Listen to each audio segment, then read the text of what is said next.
understand like the plight of consistent coffee flow. You know what I mean? Mm-hmm. I most certainly do. I wasn't one of those kids that like grew up drinking it and I actually hated it. And then the farther along I got into college and just being an adult, like coffee became a requirement. That is true. I remember in law school, 32 hours up straight studying, and then having like two great big, caffeinated espressos before the exam. That was always. I remember that quite vividly. Yeah, for me, it was driving from Texas to Alaska. That's where I got acquainted with coffee very heavily, and now I'm And drinking it you're every morning. you're like Midwest. No, yeah, you're like Western Alaska, right? Or Anchorage. which is Uh, well, we're close to we're about 5 hours from the Canadian border, okay. so I'm not really sure topographically where we Yeah, no, fall. I was always really bad with geography. That's why Same here, man. I decided to play with a microscope. You know what? I'll Google it later. That's how things are done today. Yeah, true. Valid point. All right, I'll intro us up so we can get this show a rolling. Hey guys, welcome to the 14th episode of Let's Talk Comics, where myself and other co-hosts in the comic book community discuss one of the many facets of the storytelling medium. Whether it be stories, creators, constructs, or adaptations, we pretty much hit it all. This week, we have a triple threat with myself, Joseph's Books, for the first time in a long time. Welcome on, my friend. Thanks for having me, man. I'm glad to be here. All right. And the Sultan Supreme, our returning partner in crime, ComicBoom. Welcome on, man. I feel like it's been a little bit. It has, and I like your choice of words, calling us the triple threat. I'm not sure if that's I'm not sure exactly what that means, but I guess we'll probably find out given our particular topic for this evening. Oh, absolutely. It does have a nice ring to it. Hey, man. Uh, All good publicity. So, as you guys can tell by the thumbnail, by the title, we will be talking the current DC Comics event, Heroes in Crisis, penned by Tom King. It is being drawn by mainly Clayman. This most recent issue was Lee Weeks and Clayman. And coming up, Mitch Gerrards is going to be hitting it up. So it's basically Tom King's rotating cast of artists minus Mikhail Janine. And if you guys aren't aware, you need a refresher. Heroes in Crisis is essentially Tom King tackling the concepts of PTSD and trauma in the DC universe. It's not an uncommon, I guess, set of ideals, to compare the DC Comics characters to soldiers. More specifically, Frank Miller is really well known for using wartime lingo in his Dark Knight Returns, as Batman often calls his Robin a soldier, good soldier, refers to himself as the general. And so here we're dealing with it much more literally and dealing with the trauma. And you would think that it would be an interesting topic, and you would think that something great would come out of it. But it seems like the three of us have something else to say. So, but before we do that, per usual, we're going to go into our pull of the week. The three of us will name at least one book that we're either really excited to read that we haven't read yet, or a book that we have read. I will defer it to Comic Boom to start off this week. I think that his hat might be a little bit revealing, but we'll see.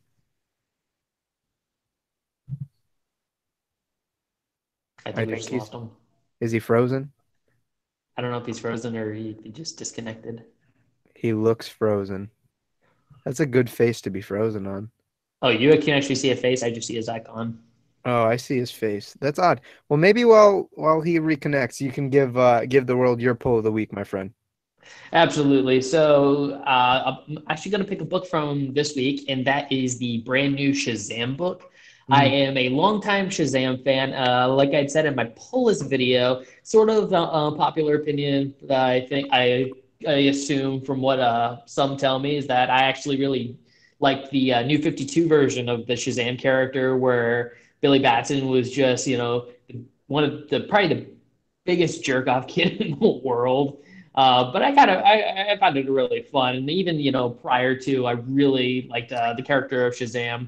So it's nice to see him once again in his own book, just before a new movie comes out here in a couple of months.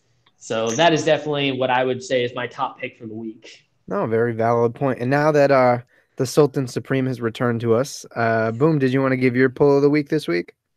My pull of the week. Sorry, I missed that. My pull of the week. I'm gonna have to go with. I actually was intrigued a little bit with Batman, but I'm gonna go with Doomsday Clock. I actually thought finally Doomsday Clock. The plot is slowly moving forward with Doomsday Clock, and so I'll have to go with Doomsday Clock because it's the plot is thickening. We're getting a little bit more drama in there, and yeah, I'll probably go with that. And it only took 8 issues out of 12. Yeah, well, actually, I actually think that I actually enjoy the earlier issues myself. I think the earlier issues got more. I like the themes and the metaphors and there's so much rich in mythology and themes in the earlier issues. I find that these later issues, which everybody seems most people are liking the later issues more. I actually like the earlier issues, but anyways, yeah, I wish they'd hurry up and get it done. It's just as a quick aside. There's been lots going on in the DC universe, and I think that DC editorial is really moving things around and changing things around. And I think the plan that DC had 2 years ago, they really changed it. And I think that Doomsday Clock has I just get the feeling that they're changing some things in other parts of the DC universe, including Doomsday Clock, maybe in terms of just trying to make everything fit. I don't know. I think the success of Metal and the Darkness and the success of the Darkness selling in the DC universe. I think they're still trying to find that comfortable middle zone between Rebirth and Darkness. Yeah, you basically the Rebirth and New 52, it seems like. But I I really enjoyed the first couple issues of Doomsday Clock. Some of you know that I stopped reading it because I want to binge read it, and that's not because I wasn't liking it. It's because I was really enjoying it, and because of like the 2 month time gap, I found myself going back. It's like, okay, here's issue 5. I got to reread issue 4, but wait, I need to reread issue 3 and then 2 and then 1. And I end up rereading the whole series anyways. And as much as like I am a proponent, like I love rereading stuff, but I don't quite have the time for that. But I will say, based on what I've been hearing from the last couple issues of Doomsday Clock, I might have to break that and just start reading Doomsday Clock again from the beginning and just catch up, because I've heard nothing but fantastic things about it. And based on what I had read in the first 4 issues, I'm not surprised. I really enjoyed the book. The artwork is spectacular. And, it's doing things in the DC universe that, we haven't seen in a while. We're getting really topical. We're getting really on the nose in the best of ways. So I'm interested in checking that out. It's tough for me to pick my pull of the week. I'm excited because I probably will crack and read Doomsday Clock, so it might be Doomsday Clock. At the same time, I really enjoyed Shazam. I'm actually in the same boat as Joe. I actually did enjoy the New 52 Shazam, and I know a lot of people had problems with it, but here's the thing for me. When you're dealing with someone like Billy Batson, who is a child, working in a man's body or in a god's body, to bring it to the extreme, you need to have some level of development. It's like with any character, but with a child, to start a series off or to start a character off in a universe where they are the perfect thing, there's no sense to it. So Jeff Johns, I think, made the logical choice in the New 52, made him a little bit angsty. I mean, if I were in his situation, I very well might have been being, like going from home to home, not having any real family, so to speak. And then now he's starkly contrasting that with, it's a year after that story. He loves his family. He's bonded with them, and it's probably the biggest light in his life. And he's chosen to share everything about himself with them.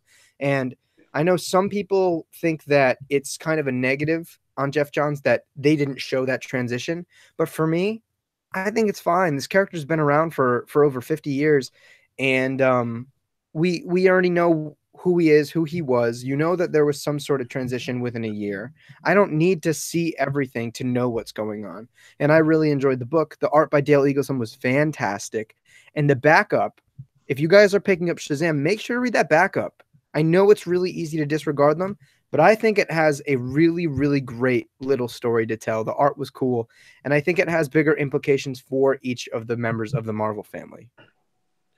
It's interesting you say that, because I was just gonna make the observation that I think, with the success of Super Sons, I just think it's interesting that I think it's wholly appropriate to at some point have I think Shazam with Billy Batson, I think him teaming up at some point with Jonathan and Damian, I think it's just a natural I'd love that. future crossover. Oh, that would, yes. That would be. I'm really hoping they do that at some point, because it would seem to me that if there's going to be a Young Justice team or something, DC seems to be approaching the Shazam character as being his own character and not on a team. But I think Shazam with I think Billy Batson should be the predominant consciousness, and I think he should be with Damian and Damian and Jonathan Kent. I think that would be a heck of a good team up, like have the three amigos, Yeah, no, that'd be great if your boy Bendis didn't throw John Kent through hyperpuberty. Well,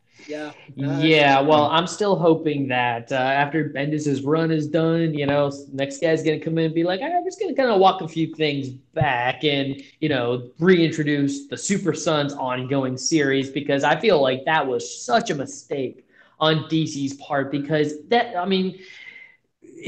was a universally loved series. I mean, I did not read one bad review on that book. I did not see one bad video on the Super Sons book. And, like Boom and I were talking, and the last time we got together was that it was that type of book that was just, full of just, such lighthearted fun. It broke up all of the dark books that were also coming out, and kind of gave you sort of a, breath of fresh air, in between all of these really intense stories going on. And, I was just really disappointed when it was canceled. And I'm glad that they, are doing the Maxi series right now. And I'm hoping that even after it's finished, we'll still continue to get, like mini series versions of Super Sons, because it's just too good of an idea to just stop. And also introducing Shazam into it. Having Billy Batson team up with Robin and John Kent. Maybe, I always kind of felt like that, that's a story that could almost eventually morph into, them having their own team, kind of like the Justice League, and just, that would just be so much fun to read. So, yeah, no, Super Sons was a fantastic book, and if you ask me, I'm pretty sure that Tomasi had plans for a much longer lasting series, and then when Bendis came in, they gave him whatever the hell he wanted. So I don't know why they just gave him the keys to the kingdom like that. Dude, that's like, I could rant about that for years, as I've already done on Boom's channel before. So, that's a conversation for another time. But I guess we have something else a little bit topical to get into today, and that's Heroes in Crisis. Now, one of the things I kind of want to start off with and ask you guys, going into the series in general, right? What were your expectations going into this? How did you feel you'd react? What did you think the story was going to be like? I guess because Boom cut out a little bit last time, I'll ask Comic Boom to start off the conversation here. Well, in terms of what my expectations were, to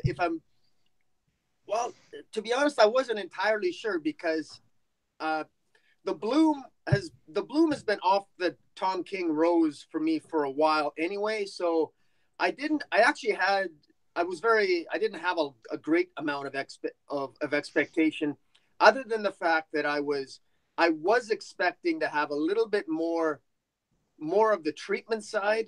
I thought it was going to be a character based. I thought he was going to really focus on treatment and have something to say about, given his background in the CIA in real life, and he wrote Sheriff of Babylon for Vertigo. I really thought this was going to be a more serious take. I really thought it was going to be less a murder mystery. I thought the murder mystery was going to be in the background, and just as a background in order to focus on the treatment and have something to say about heroism and the struggle of heroism through violence and how they overcome it. That's what I thought it was going to be about. And it appears quite obviously that this is really much more of a murder mystery.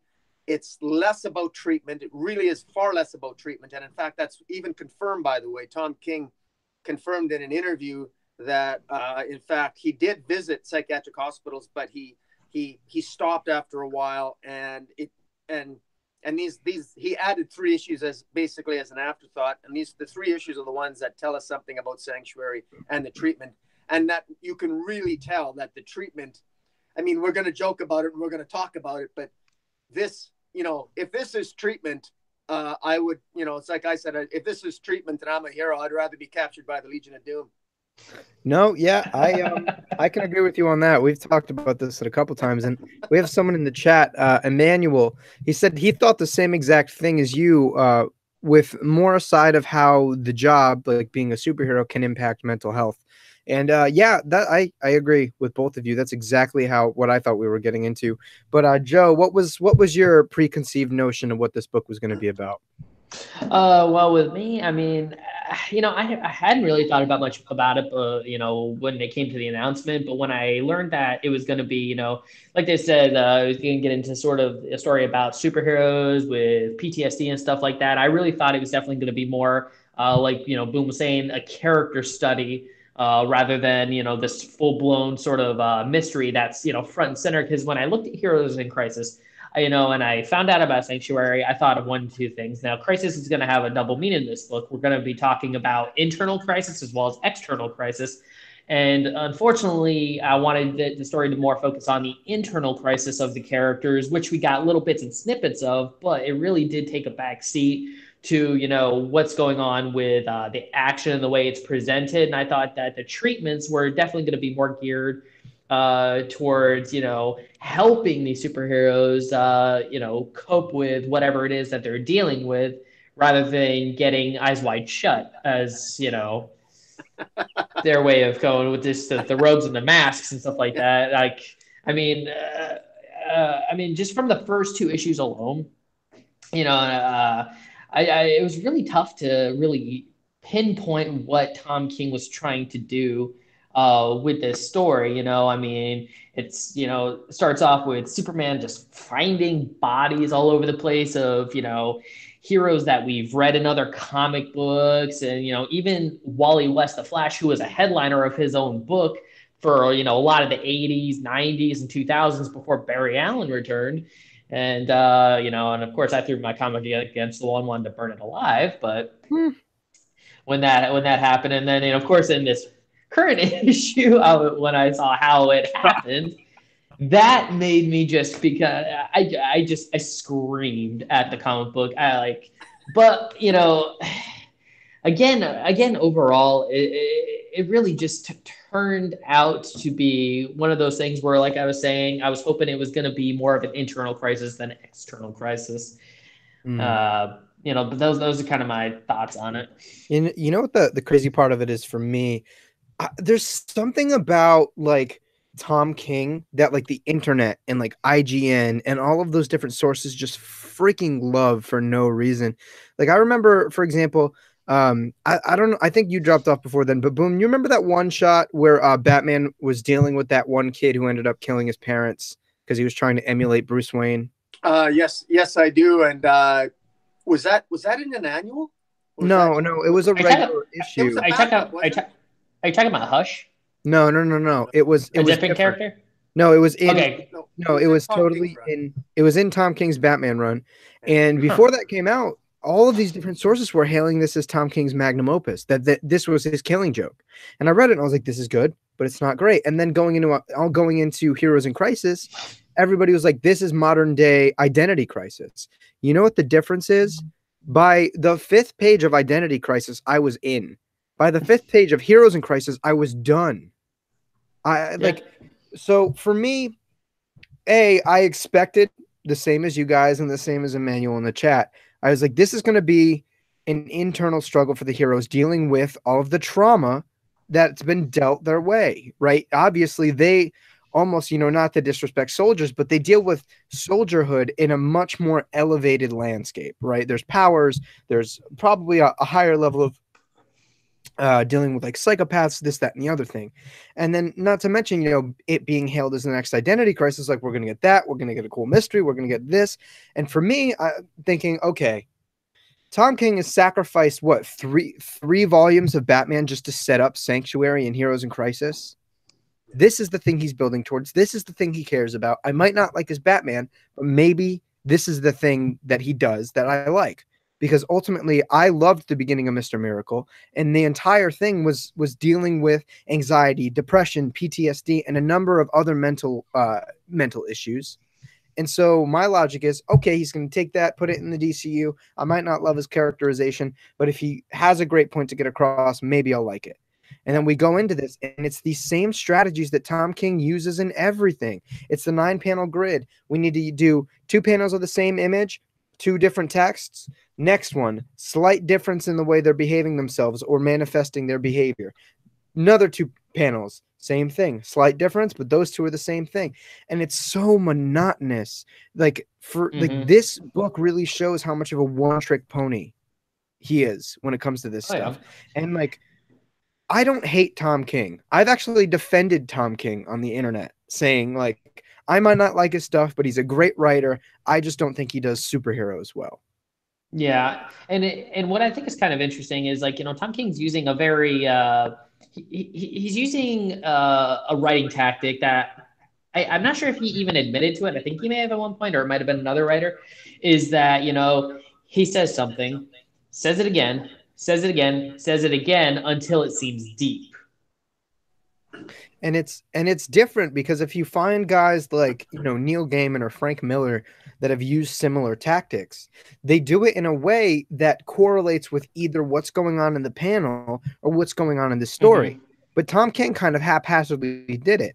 And I'm not ashamed to admit that when he first got into the superhero comics, namely Mr. Miracle, I bit into it.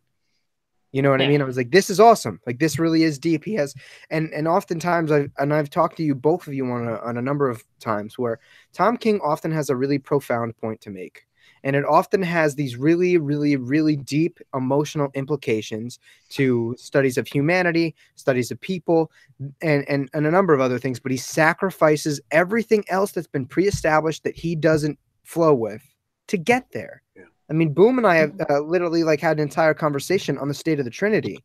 And, you know, he obviously, being the lawyer that he is providing devil's advocate for me on Batman. And like, I remember just getting so like nearsighted and passionate about what I was saying that I'm like, no, but there's this and we're losing this to get here. I don't know. Boom, you've seen me in that state of like, yeah, you know. Well, yeah. And I'm not always playing devil's advocate. I often agree with you. I think sometimes by just being a devil's advocate, it reinforces, I think, our point. And I will say this in defense of Tom King, and I'm not playing devil's advocate here, but he's got Sanctuary. He's got great ideas, but it's the execution that are bothersome.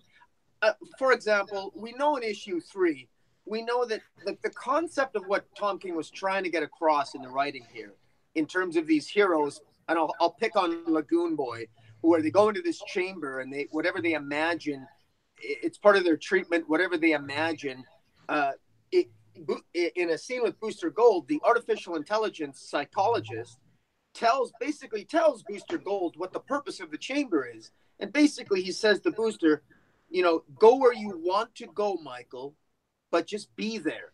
Just while you're there, try to know why you're there. So in other words, if you're going to imagine your place in a place, if suddenly you're imagining being shot and you're Lagoon Boy, if you're Lagoon Boy, ask yourself, why is that the one thing that you're focusing on? So in that respect, I can appreciate, okay, well, that's the trauma. That's why they're focusing on the trauma. And okay, I can get that. That's a good starting point. But to let the patient wallow in their trauma for 337 times, like Lagoon Boy, like, you know, it starts off with a good idea, and then it rips up, it goes to such an extreme, it loses all credibility. And that's where Heroes in Crisis #3 lost it for me. It was a good concept in terms of, okay, allow the patient to create their own paradise, you know, like Wally West did. That's fine.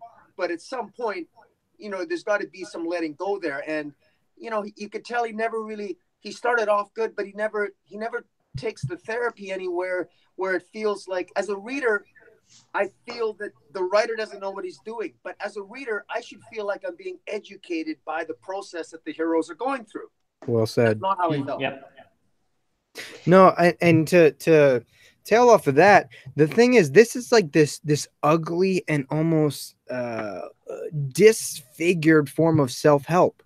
Where's the actual therapy? They're like, we're going to give you the tools to do it. You're clearly not the professor. You are clearly no pun intended, the hero in crisis, save yourself. What the fuck is the point of Sanctuary? Yeah, and then I know, like, on a couple of times, for example, it's kind of creepy because Boom has brought up all of the like the cyborgs or whatever that are inside, or the robots that are the AI robots that are there to help. They're all like mirror images of people in Clark Kent's life. Isn't that a little bit creepy? Like, you would think that with the technology they had, maybe they do something like, okay, it's some sort of cloaking technology. They'll look like whatever you want them to look like. Yeah, I mean, I will definitely say too. I mean, I kind of feel like Tom King as a writer may have dropped the ball when at one point the thought of, are these robots anatomically correct, crossing my mind. It's just weird. But then again, you know, also when it comes to again, the whole therapy style and like how it's being done. I mean, like I had initially thought that, you know, if you're gonna have this major AI machine that was going to be able to pinpoint what exactly traumatized you, and then maybe put you in a scenario where it's, okay, this is the scenario that traumatized you. Here's your chance to at least mentally correct it in your mind. And, you know, that's what I thought it was going to be, essentially, as far as the therapy goes, not just put yourself on a beach and just sit in the sun for a few hours or whatever it is you want to do. Or as we saw with Lagoon Boy, just getting shot for however many times he gets shot. You know, because he even said Lagoon Boy even like was telling the computer about, you know, why he's doing that to himself, and, you know, the time, you know, he was shot and all that jazz. And, you know, and I was sitting there thinking, okay, well, why not just, you know, put yourself back in that situation and just make the right choice that time, you know?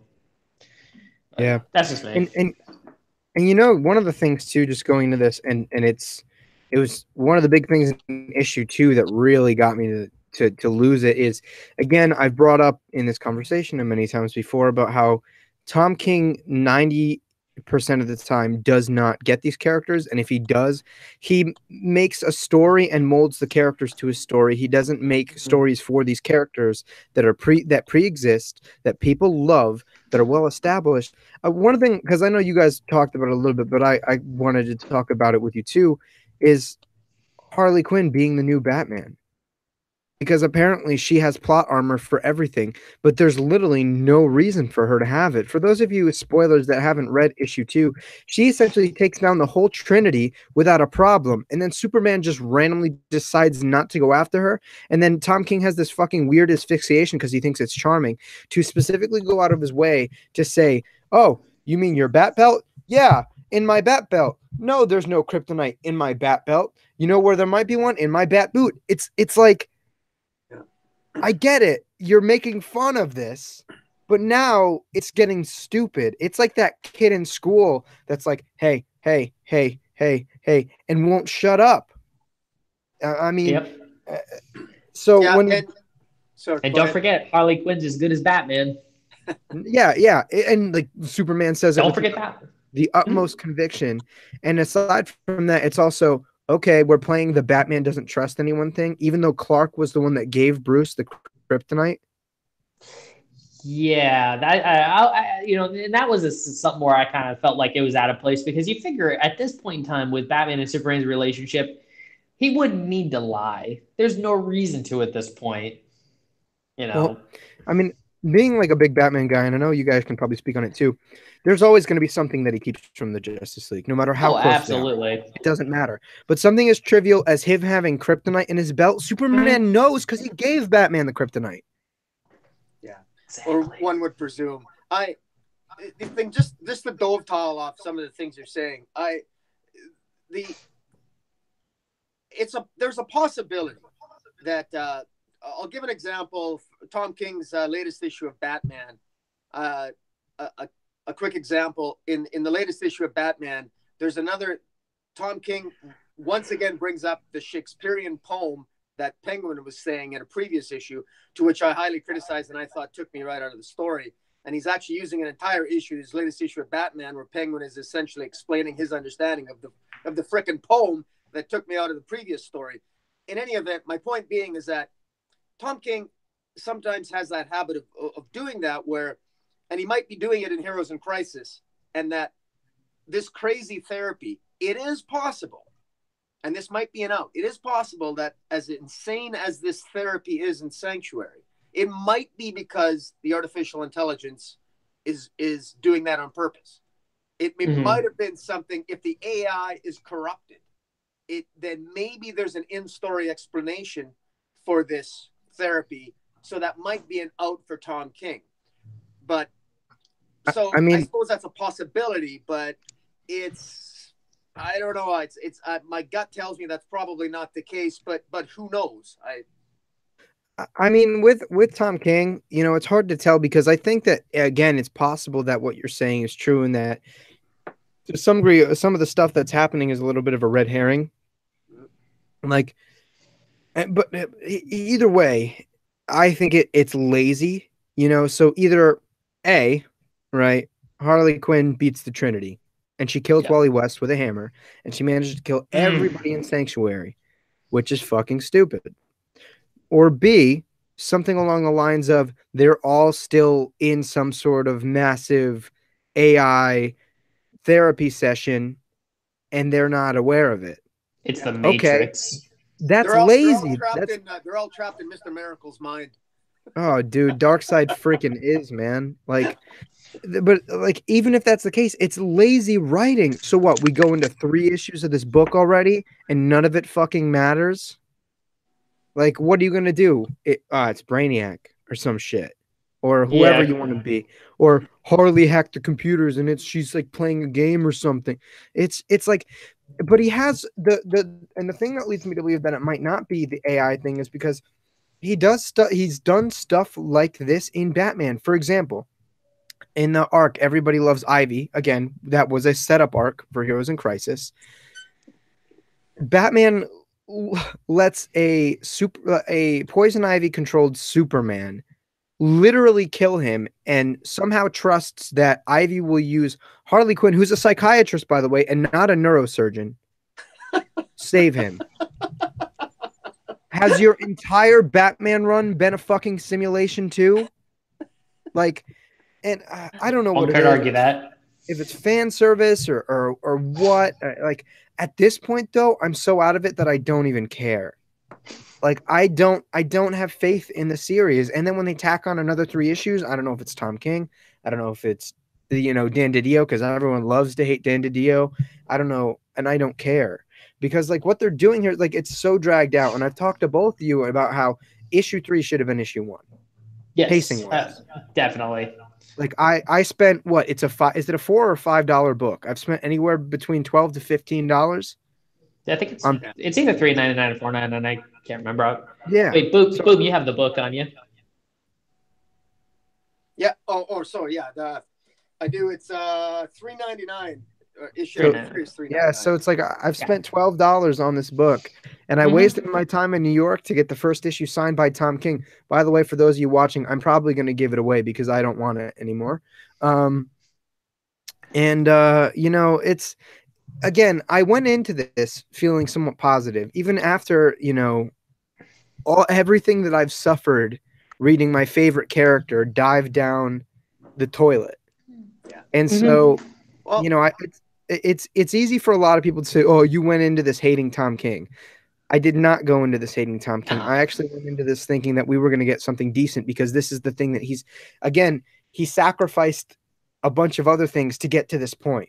Mm-hmm. Well, and I think one of the things I think would have helped immensely is when, because you asked a very good and a very important question to start off this live stream, and that is, what were our expectations going into Sanctuary? Well, first of all, I guess to elaborate on my expectation is, and the fault in the story, in my opinion, it's a flaw, is that we don't actually know what the Sanctuary really is. We were told in solicits and in interviews.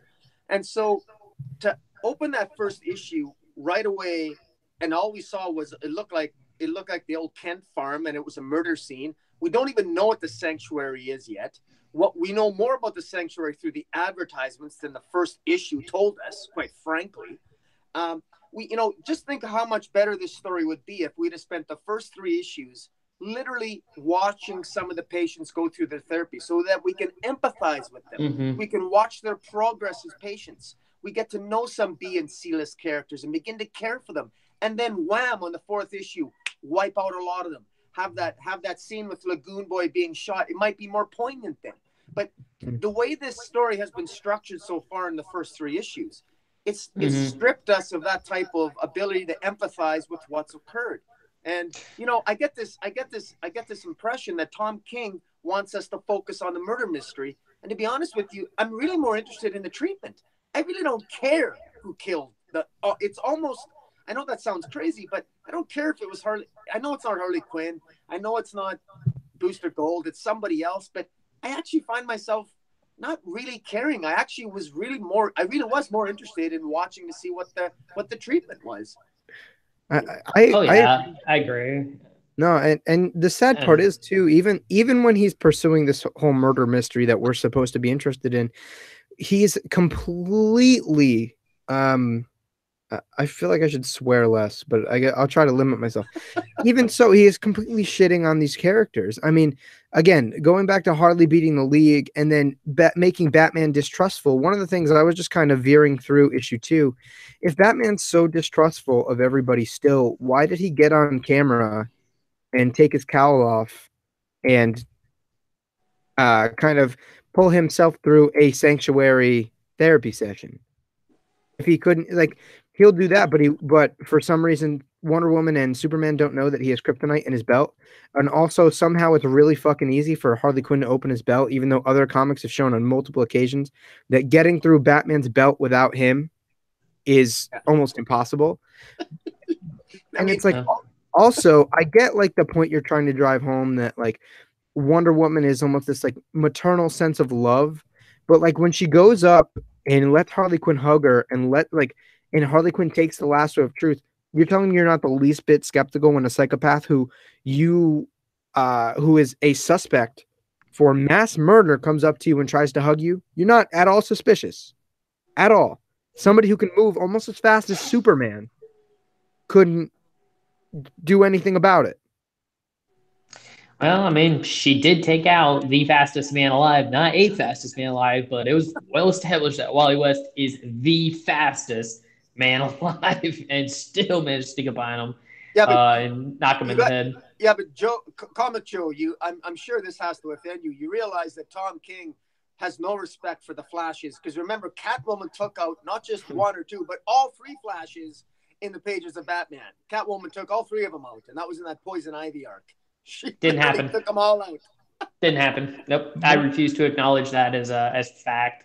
It was all like 1 punch 2, by the way. Oh yeah. Just saying, like, if I have to deal with Harley Quinn beating my favorite superhero, you have to deal with someone beating yours too.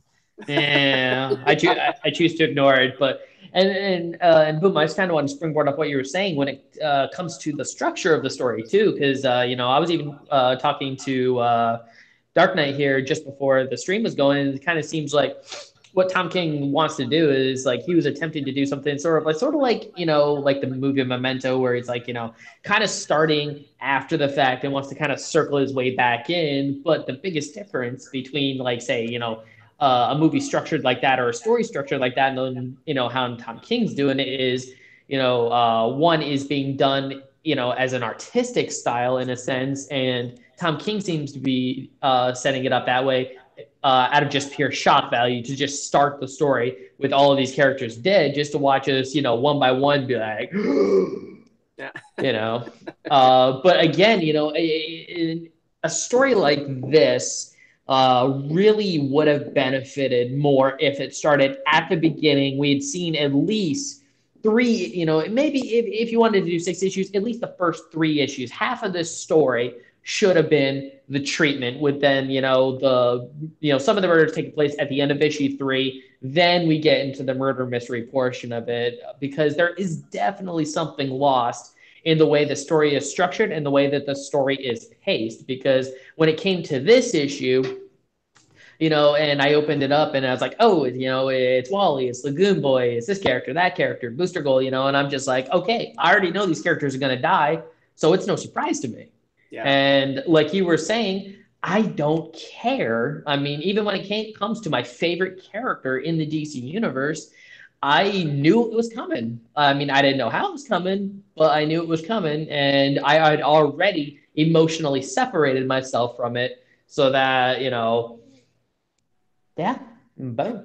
It's also too, Joe. Barry Allen, clearly one of your favorite characters, and he writes him so irrationally. I mean, the whole time, like Booster Gold.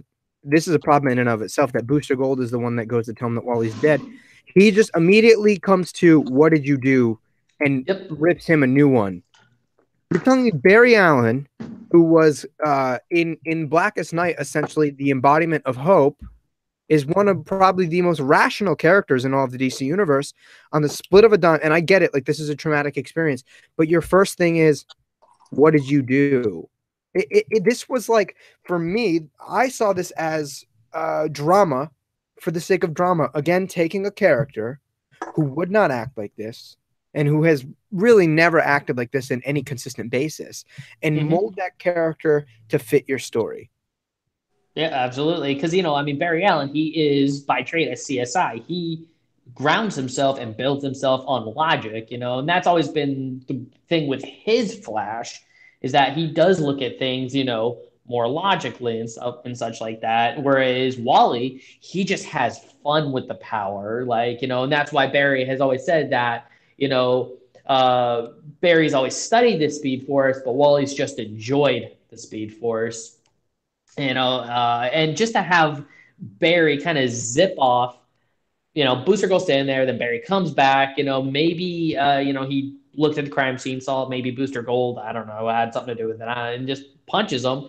Boom and I were talking during when it came to like the first two issues of this, in that, there was definitely something missed in not having Barry come across Wally's body, us following Barry Allen to see Wally West's body. And again, we also kind of had sort of picked at, it seemed kind of wrong that the Trinity did not inform him right away. I mean, immediately after this happened. Yes. Yeah.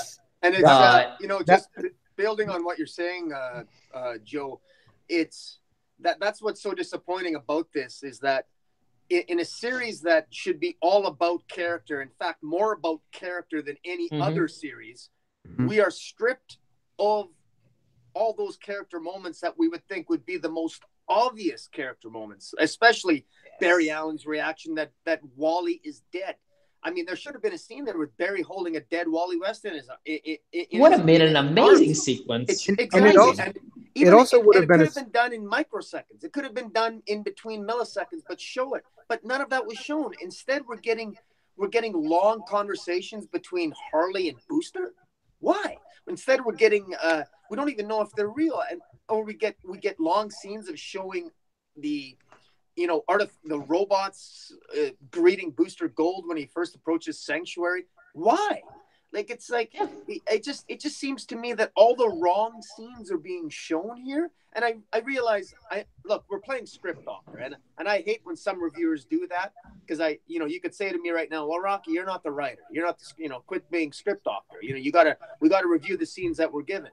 But I guess so be it. But when I read a comic and all I want to do is rewrite it, that's not a good thing. It's like, I want to rewrite this whole series because I think there's a great story here, but we're not given the moments that we need to see.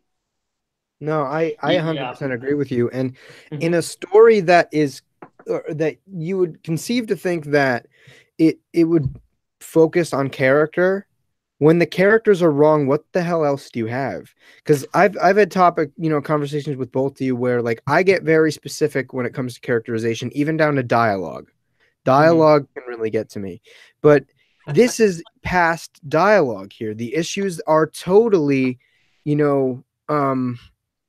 mean, for fear of being redundant, I'm still going to say uncharacteristic. These characters are not the ones that have existed for 50, 60, 70, 80 years.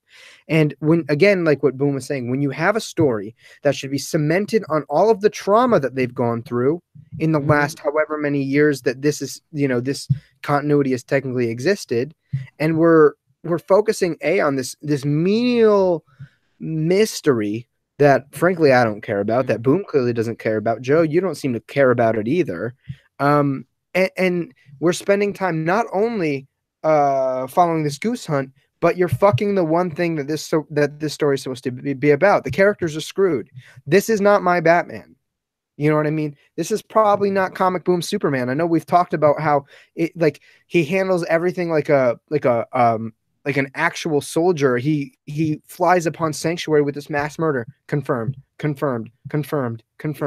No, the first thing Superman thinks about is giving them a proper burial, not saying confirmed like a war general. Yeah. Or like, for your favorite characters, Wally gets taken out by a mallet. Whether or not this is a red herring is whatever. Barry is totally irrational.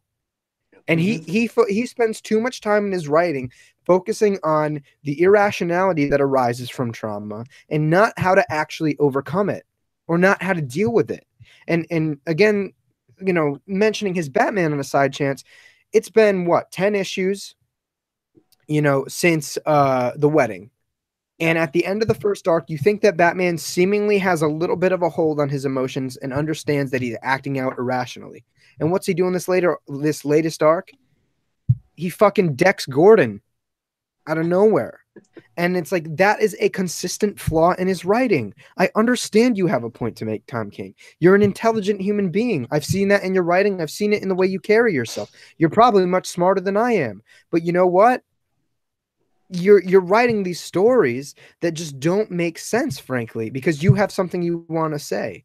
I think I was talking, I might have been with Joe yesterday, and I was like, put Tom King on a Vertigo book or put Tom King on a creator. And it might have been with someone else. But I remember talking to somebody about it because playing with someone else's toys is just not up his alley at all. And it's very evident here for me. Well, I enjoyed his Sheriff of Babylon is pretty good. That was his own toys, but right. So I would generally tend to agree with you there. It's just ironic that he's writing Heroes in Crisis, where he's dealing with all the characters of the DC universe, and ironically enough, while Tom King has his strengths, writing to establish character continuity is not one of his strengths, quite frankly. Mm-hmm. Right. No, yeah, and I definitely agree with that too. I mean, because just from where the story is at right now, I mean, I only really see two likely outcomes. One, everything that we're seeing in the story is real, and then congratulations, you screwed a big part of the DC universe. Or two, everything is taking place within the Sanctuary Matrix, and again, congratulations, the story just turned out to be useless.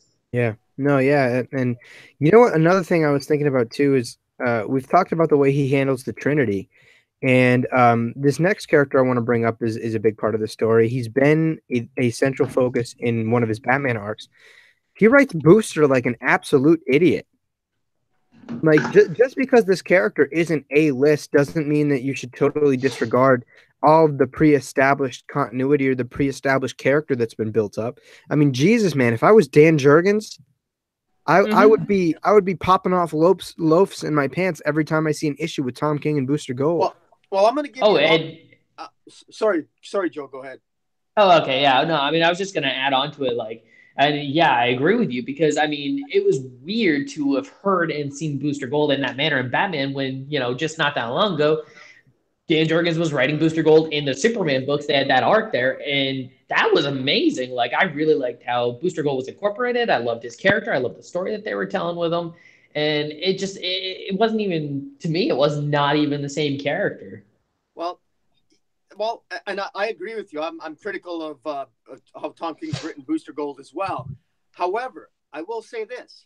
Tom King potentially had an out with Booster Gold. I thought his writing of Booster Gold in Batman was terrible, but I think he has the potential out by saying that Booster Gold was already suffering from some form of post-traumatic stress to begin with, and I'll even grant him that.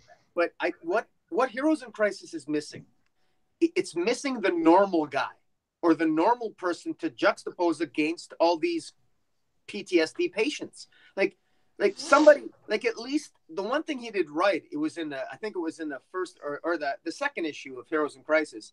At least Skeets said, it was the first time a character, in this case it was Skeets, said to Booster Gold, "You're not yourself." He said something to that effect. Booster, you're not, you're not okay. So even Skeets saw, we need more characters. We need a foil in Heroes in Crisis to come in and say, you guys are nuts, or, something's not right here. We haven't had that yet. And so we don't know what's real. We don't even know if the murder scene is real. We don't even know, we've seen everything through Booster Gold's eyes, but we know he's nuts. So we know Harley probably didn't kill. The crime scene was all wrong in issue 3. It doesn't match the crime scene of it that we saw in issue 1. So we almost know, I would say with reasonable certainty, that it's not real. It's definitely a red herring, as you called it, Dark Knight. And I think we're going to probably get more points of view. But unfortunately, we don't know. We have nothing to compare it to. So all I'm feeling is confused throughout this entire narrative. And that's what I don't like. I got nothing. There's no tether to hang on to from which to judge it so far. And it's just frustrating. And if there is a good story here, I hate stories where you have to get to the very last issue and then say, oh, that's well, I guess it's not as bad as I thought it was. So in other words, if I'm gonna hate the journey for the first 8 issues and then at the 9th issue say, oh well, I guess it's not that bad. Well, I don't know. That's not my preference. No, and the odd thing is, man, like Tom King has built up this legion around him where like a majority of his fans they're like, just wait. I'm tired of waiting. I'm so tired of waiting. I understand, like, and I feel like I've talked to Boom about this. I'm usually the one that says, hey, if you got to take more time for your exposition so that when you finally hit your climax, it really drives home, by all means, go for it. That was my biggest disappointment in Dark Knight's Metal. And so when we get to the point where me, like this guy that wants the exposition is like, stop, get to your point, you have a problem. You know? And I don't know. And the sad part is, even though, I've spoken about the Harley Quinn easily offing everybody at Sanctuary being a red herring, the sad fact is with what he did in his Batman, I wouldn't blame anyone for disagreeing and thinking that this is still all legit. Like at this point, it's something that Tom King would do. So, I mean, again, I'll give it, and I'll ask you guys this. Would you guys give it an over or under 75% that the murders were all red herrings? I'm still going to say over, but I don't blame anyone that disagrees. Yeah, I'd agree. I'd say over 75% that they were red herrings. Like, I'm pretty sure. I mean, when you kill off that many characters, it almost kind of seems like there's going to be something that's going to walk all that back. And yeah, one of the things too is Wally. Sorry to interrupt briefly.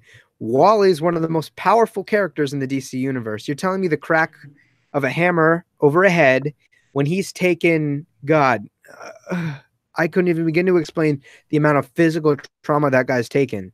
But sorry. Oh God, over the years, yes, absolutely. Yeah, I hate to say this because it leads a bad. I don't even like saying this, but I think Wally West is the killer. I do. I think it's Wally West I don't believe he's dead. I believe that. I think he's the killer. Somehow he's going to come back as the killer, and somehow it's going to be him, and he's. That's what's going to happen, and maybe some of it does. Maybe it won't be real. Maybe it isn't. I don't know, but I have this sneaking suspicion he's the killer. I really hope I'm wrong, but I think it'd be a way to break my heart. Let me tell you. Well, it breaks my heart too. I love Wally West, but I don't know. Part of me thinks no, that's not the case because Jeff Johns wouldn't allow it. But to be blunt, Jeff Johns, who I consider Jeff Johns to be the spirit and the embodiment of Rebirth.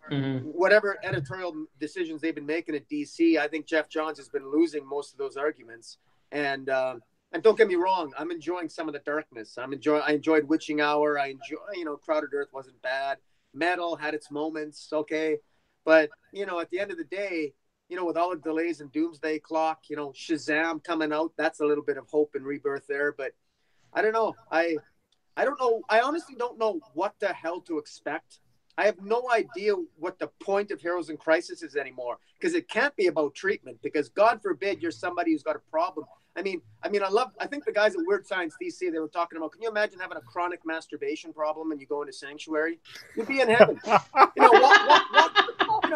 Seriously, walk into the chambers and say, whatever you want, you can have. Well, guess what I'm thinking about? The Playboy Mansion 337 times. Oh my God! My God! Yes. And we brought that up with Lagoon Boy.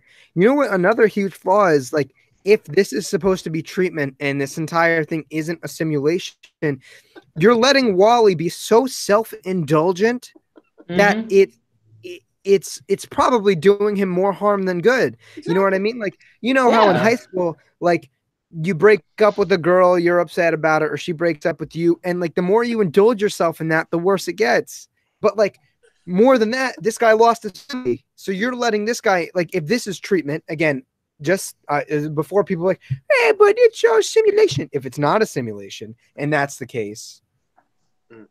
Yeah, and again, that's one of the weird things that I thought about the treatment. Like I said, towards the beginning of this, and I thought it was going to be something that was going to help these heroes work through whatever it is they're trying to work through.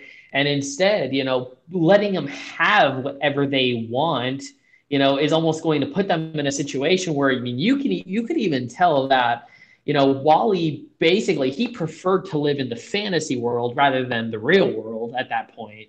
And, and I definitely agree. The way it's set up definitely does more harm than good to, these characters. And he's like, by doing it too, he's totally biting off of Grant Morrison's Batman. I don't know if you read it, Joe. I imagine, Boom, you probably read Grant Morrison's Batman. When some of Darkside's minions had Batman like strapped in this machine and they're trying to clone him, and the entire time to keep him at bay, they're misleading him into thinking he's living the life he always wanted. Yeah. And like at the same time, he's slowly getting more and more bruised with trauma. Like, Grant Morrison's already done this. Okay. What are you going to do that's different? Like, move on. I don't know. It's just, a lot of people are like, oh, this is so original. And the idea is great. I know one of you guys earlier had mentioned, this is a great idea.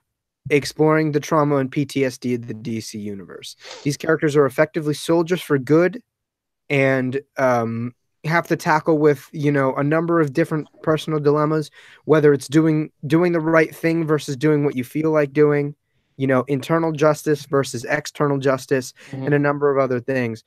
But we sacrifice so much, so much. And in a story that's entirely about character, we don't have these characters right now. Yeah. Yep. And I think it should also be, we shouldn't forget one of the major clues, or at least it appears to be a clue as to who the murderer might be in the first issue, because there was writing on the wall, and my memory is a little fuzzy. I think it was like, I think the word was puddler was the word that there, it was like who are, or something like that. In the book, it's who's the puddler or something like that. Yeah, or something like that. I'm gonna get somebody can in the chat maybe, or whoever's there can correct me. But I mean, the idea, and I think that it had to do with a puddler, somebody that did the molten, that made metal, and that it's about getting rid of the impurities. So it's 2 hours.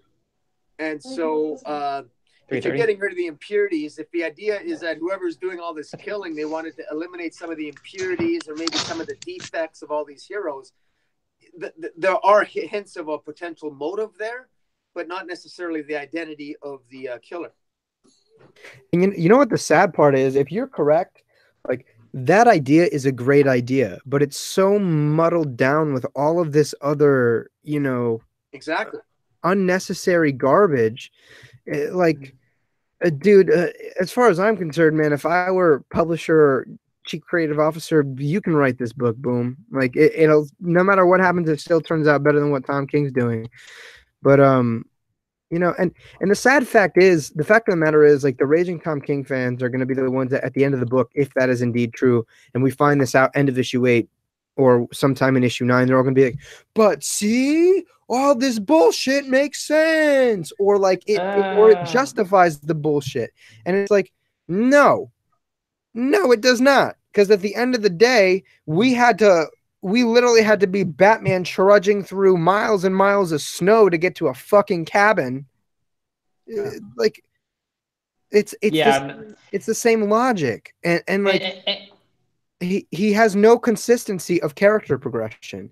He'll do something, make this character have a personal triumph, and then they go right back to where they started. I get it, we're human, we regress sometimes, but there's such a difference. Like Tom King, just watch Daredevil Netflix, understand how to deal with characters. Because, for example, if you guys have watched it, if those of you who are watching this later have watched it, Matt Murdock has regressed in character at least twice. But you know what the thing about it is? The first time, it makes sense. Again, we're not human. The second time, it was on a totally separate matter and was a result of a totally separate type of trauma. And it impacted another part of his life. Yeah. But Tom King, okay, we're going to go from here. We're going to make this progress and go to here. Oh, next story arc, we're back here. Maybe even here. Mm-hmm. Yeah, and that's kind of what just springboard up what you were saying with, like, you know, I mean, if you catch yourself in a situation, right, where it's pretty much everything except for the last issue, right, is just no good, and it's the last issue that makes it good. When you catch yourself in a story like that, I mean, at that point, it's not even worth it to buy single issues. You know, at that point, you just wait for the trade where you know you're going to get the full story, where you're not going to be sitting there month to month saying, oh my God, this is crap. You keep spending, money, and then get to the last issue. It's like, it's all worth it. For me, I'd rather just wait for the trade at that point. Yeah, you mentioned Dark Knight, you mentioned Daredevil, and I couldn't help but think of Daredevil season 3, where we actually watched a major character's therapy throughout Daredevil season 3, watching Bullseye's therapy from when he was young, as he grew older, and the ultimately the failure of his therapy, which created essentially the killer that he became. I thought was brilliantly done in Daredevil season 3. I quite enjoyed it. I thought Bullseye was the best character in that third season, and that's an example of I would like to see that in Heroes in Crisis, that if one of these patients became a murderer, how did maybe the therapy contribute to the degradation of their state of mind? And it can be done. And just another quick point, part of me wishes Scott Snyder would be writing Heroes in Crisis, because it's so interesting to note the difference between Scott Snyder and Tom King in their writing. Scott Snyder has basically commented on his YouTube videos and on Twitter that he would rather err on the side of too much information, because his idea is that comic books are expensive, and Scott Snyder almost puts too many ideas in his Justice League books, and it sometimes I think Snyder almost confuses the reader. He crams a lot of information sometimes, and he's not as good as James Tynion IV is in terms of exposition. But I at least I like Scott Snyder. He tries. He puts a lot of information in there, and you can see the effort. And I appreciate that. With Tom King, he doesn't. His plots are so methodical and slow, and he relies so much on his artists. I mean, I tell you what, if you take away the artists that Tom King has, these reviews would be far more harsh. Tom King is lucky that he's got the best artists in the business drawing his stories, because if he never had, take away Mikel Janin on his Grayson run, take away Mikel Janin on his Batman run, take away Lee Weeks, take away those guys, and all these flaws in the narrative would be far, far worse, in my opinion. And to me, I think Tom King would benefit greatly from, instead of giving us Shakespeare poems in Batman, maybe flush things out a little bit more character-wise. And when you're actually quoting Shakespeare poems that have a reputation for being confusing and being capable of being interpreted multiple different ways by experts throughout the last 3 centuries, well, maybe clarity at some point is something you should work toward. Anyway. Tom King in his writing too is just, he's so content with nobody really understanding his shit. Like I've come across a lot of different creators, and they say it's not my place to tell you exactly what I was trying to get across. I can give you an idea, but it's not my place to be explicit about the whole thing. I can only make implications. Tom King tells you nothing. Like I've tweeted at Tom King multiple times, and he's kind enough to answer, and I appreciate that. But every single time, Like when at first when the Ivy arc started and the Flashes all got one-shotted by Catwoman, or or I had even mentioned, I was like, oh, okay, like I've studied Shakespeare, I understand, like uh the turtle, the Phoenix and the Turtle, you know uh it's highly hermetic. Like this is something that scholars have not completely pinned down. The only gist that they can get, it has something to do with love and how love impacts the quality of life. Yeah. And Tom King puts it in a comic book. And again, I'm the guy that always says on the internet, read comic books like an adult, read them for their literary significance, read them for their artistic significance. But if Shakespeare scholars haven't even pinned this down, you may have your interpretation. It might be right. It might be wrong. I don't really care. How do you expect other people to pick up on this? And then the next issue is, here's my entire, like, here's everything. And I feel like that was a harsh backlash at the fact that everybody says that Tom King doesn't explain himself enough. And like he tries to do it and he gives us way too much to the point where I don't even care.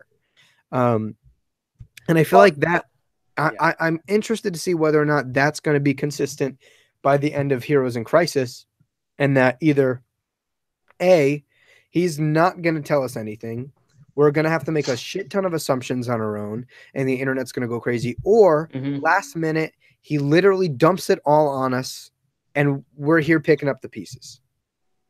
Yep, and I definitely kind of see it going around there because I mean I've been on Facebook, Twitter, all that stuff, talking to other people about hey, what do you think about Heroes of Crisis, this and that, and it really does seem to be two different wavelengths going on there, where it's like there are the people that like us are sitting there like looking at it saying it's a great idea in concept, but in execution it definitely needs some work. And then there are others, like you were saying, the way that Tom King is trying to construct his stories almost Shakespearean like, in that when I see the defenders of Tom King, they're almost saying that he's doing it's an artistic narrative, you're not supposed to understand it.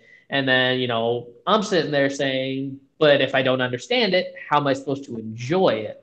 So, and that's kind of, where I sit in terms of like where Tom King is going with Heroes in Crisis is, I mean, I understand it to a degree, but at the same time, there's just so much he's leaving out or overdoes.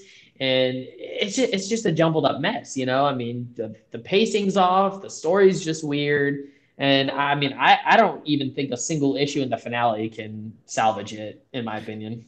And that's the issue. You're going to have people on the internet that are going to totally disagree and tell you that this is his magnum opus, just as that Batman one shot that everybody said was going to be like the Killing Joke. And there's just a lot to unwind when it comes to the story. And I can appreciate hermeticism in literature. But you know what the issue is, man? You're right. He's writing a periodical in a continuity that's existed in some way or another for 80 years, that shares hundreds, maybe even thousands of characters. You don't have the space to be hermetic. Like, there's always some level of ambiguity, right? Killing Joke. Did Batman kill the Joker? Did he not? Did the Joker win? Those are the questions you ask yourself. You don't ask yourself what happened in a story. That shouldn't be a question that people are asking. If Heroes in Crisis was a 9-issue out of continuity, Elseworlds, Black Label, whatever the hell you want to call it, story, go be as hermetic as you want, because that's your standalone artwork. It does not impact anything else. But when something like this has such a wide array and range of impact, again, when it impacts 80 years of continuity, hundreds or maybe even thousands of characters, then that's a problem. That's a huge problem. And that's coming from someone, again, who comes on the internet and yells at people for reading comic books like, 1940s adventure magazines and not reading them for the literary significance. I can appreciate it, just not in this situation. Yeah, I'm looking at the third issue here again, and again, it's got it. If I didn't know these characters, I would actually enjoy the story more, if that makes any sense, because I wouldn't have, the thing is, because these are pre-established characters, and this is building on your point, Dark Knight, that it's it doesn't fit. I'm not. I don't think that Wally West should necessarily have the trauma that he's having. I don't think that Wally West should have lost his mind to the extent that he's lost his mind. And by the way, would I lose my mind if I lost my wife and my kids? Of course I would. But my point being is, it was Wally West already dealt with this in the pages of Titans, so this isn't even in continuity. Wally West has friends. Wally West already dealt with his angst in the pages of Titans. Everyone seems to forget about that. Tom King thinks like he's writing something new here. No, Wally West already dealt with this. He dealt with it. He has friends. When he says he's got nobody, when Wally West says in issue 3 here, as he's holding on to a dead Arsenal, and he says, "I didn't want to be alone." He already knows he's not alone. He's got Donna, he's got Nightwing, he's got all of the Titans. He dealt with those emotions, actually, believe it or not, in the last 20 issues of Titans early on. But of course, that doesn't mean anything, because he went through the Flash War, and I guess that's the only thing that matters. And I thought he was fine at the Flash War. I wanted Wally West to continue looking for Linda and his kids because we know they're still around, but apparently now that timeline doesn't exist. But again, it's sort of ignoring the timeline that everybody wants. All of us Wally West fans want him to be happy, want him to find his family, but instead we got to watch him go to therapy, made him be treated like a fool, and then watch him get hit over the head by Harley Quinn, a character that's never been taken seriously, but we're suddenly supposed to take her seriously now. Why? Because she killed Wally West. And tying into what you were saying there, at the end of Flash War, up until they had shoehorned Wally going to Sanctuary, my logic is, okay, the end of the story, Wally goes on this never-ending quest to find Jay and Iris. Because as, for those of you that haven't read Flash War, essentially, Wally makes some somewhat irrational decisions for the sake of finding his kids. Right. So he's going to take the time to stop and go to therapy? Exactly. I mean, and the thing is with the Flash War too is like, they were pretty much at least what I was getting is what they were alluding to was that his kids were out there, and they were probably just like trapped in the Speed Force or something. Well, I mean, Bart came back. Yeah, which, nothing's come out of that just yet. But exactly true, and since Bart can be back, why not Wally's kids? But, again, it just really seems like, again, like you said, it was shoehorned that he would go to Sanctuary for this story to happen when in actuality, I could have seen that actually headlining into a new Flash title. Exactly. I was so convinced we were getting a Wally West maxi or something.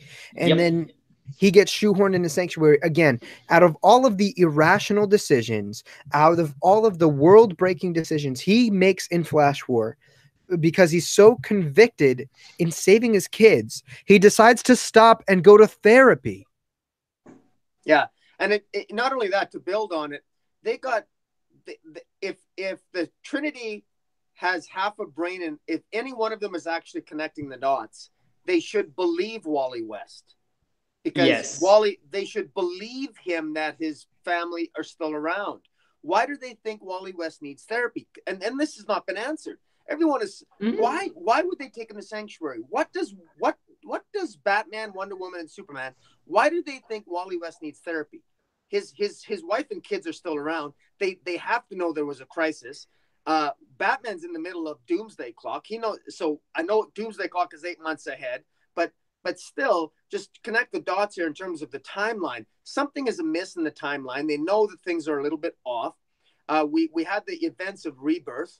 We know that Superman's history was changed. So Superman's history was changed, and Superman is aware of that.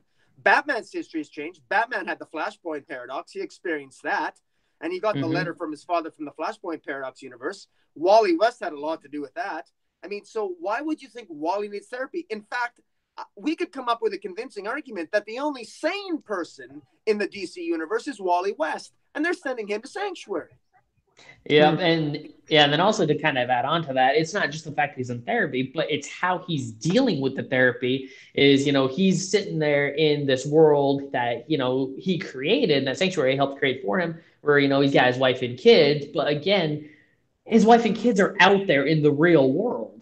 It's like you're telling me that Wally West would rather spend time with a digital fantasy family than actually locate his real So, kids, because we've already seen the interaction between his ex-wife, his ex-wife Linda and him, and like Linda just at current, or at least as we're told, just doesn't remember everything pre-flash, pre-flashpoint, stuff like that. But we do know the fact, we do know his kids are out there, and it was just such a weird decision to have him sitting in Sanctuary playing make believe with fantasy kids.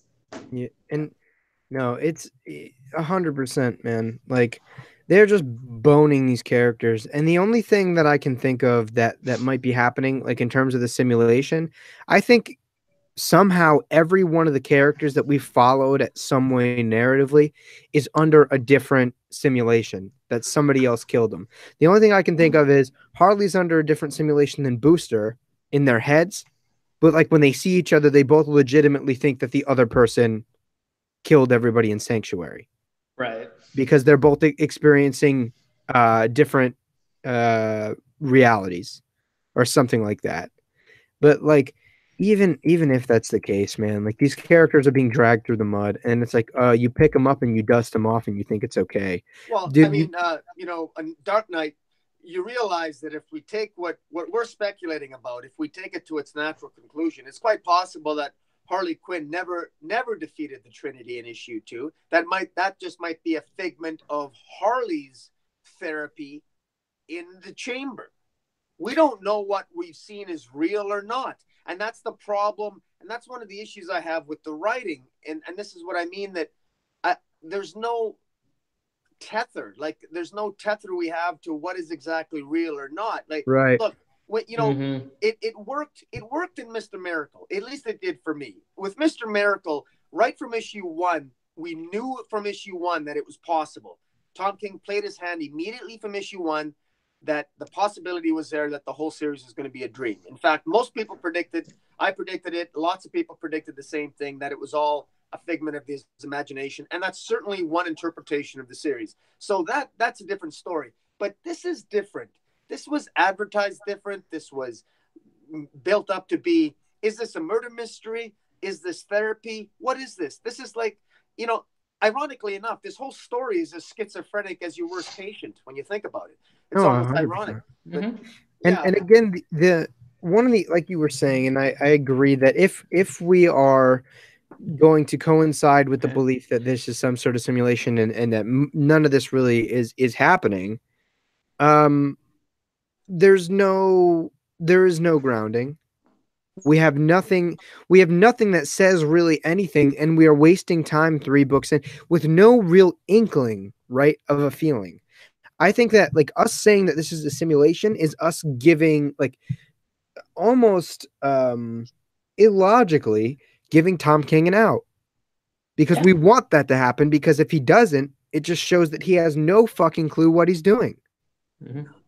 And even if he knows what he's doing, in my opinion, if you're right, and if I like what I said was true, that they're all experiencing different simulations, then you're wasting my time, and I just spent $12 on nothing. And like we've got more or less. For me, I am, as much of I am a reader, I'm also a collector, and I have never dropped a series partway through. I just texted my LCS a couple days ago and said, "Stop giving me Heroes in Crisis." I don't want it. And like I said, I spent the time and waited in line to get a signature from Tom King on Heroes in Crisis. I can almost guarantee you I'll be giving it away on some sort of sub giveaway.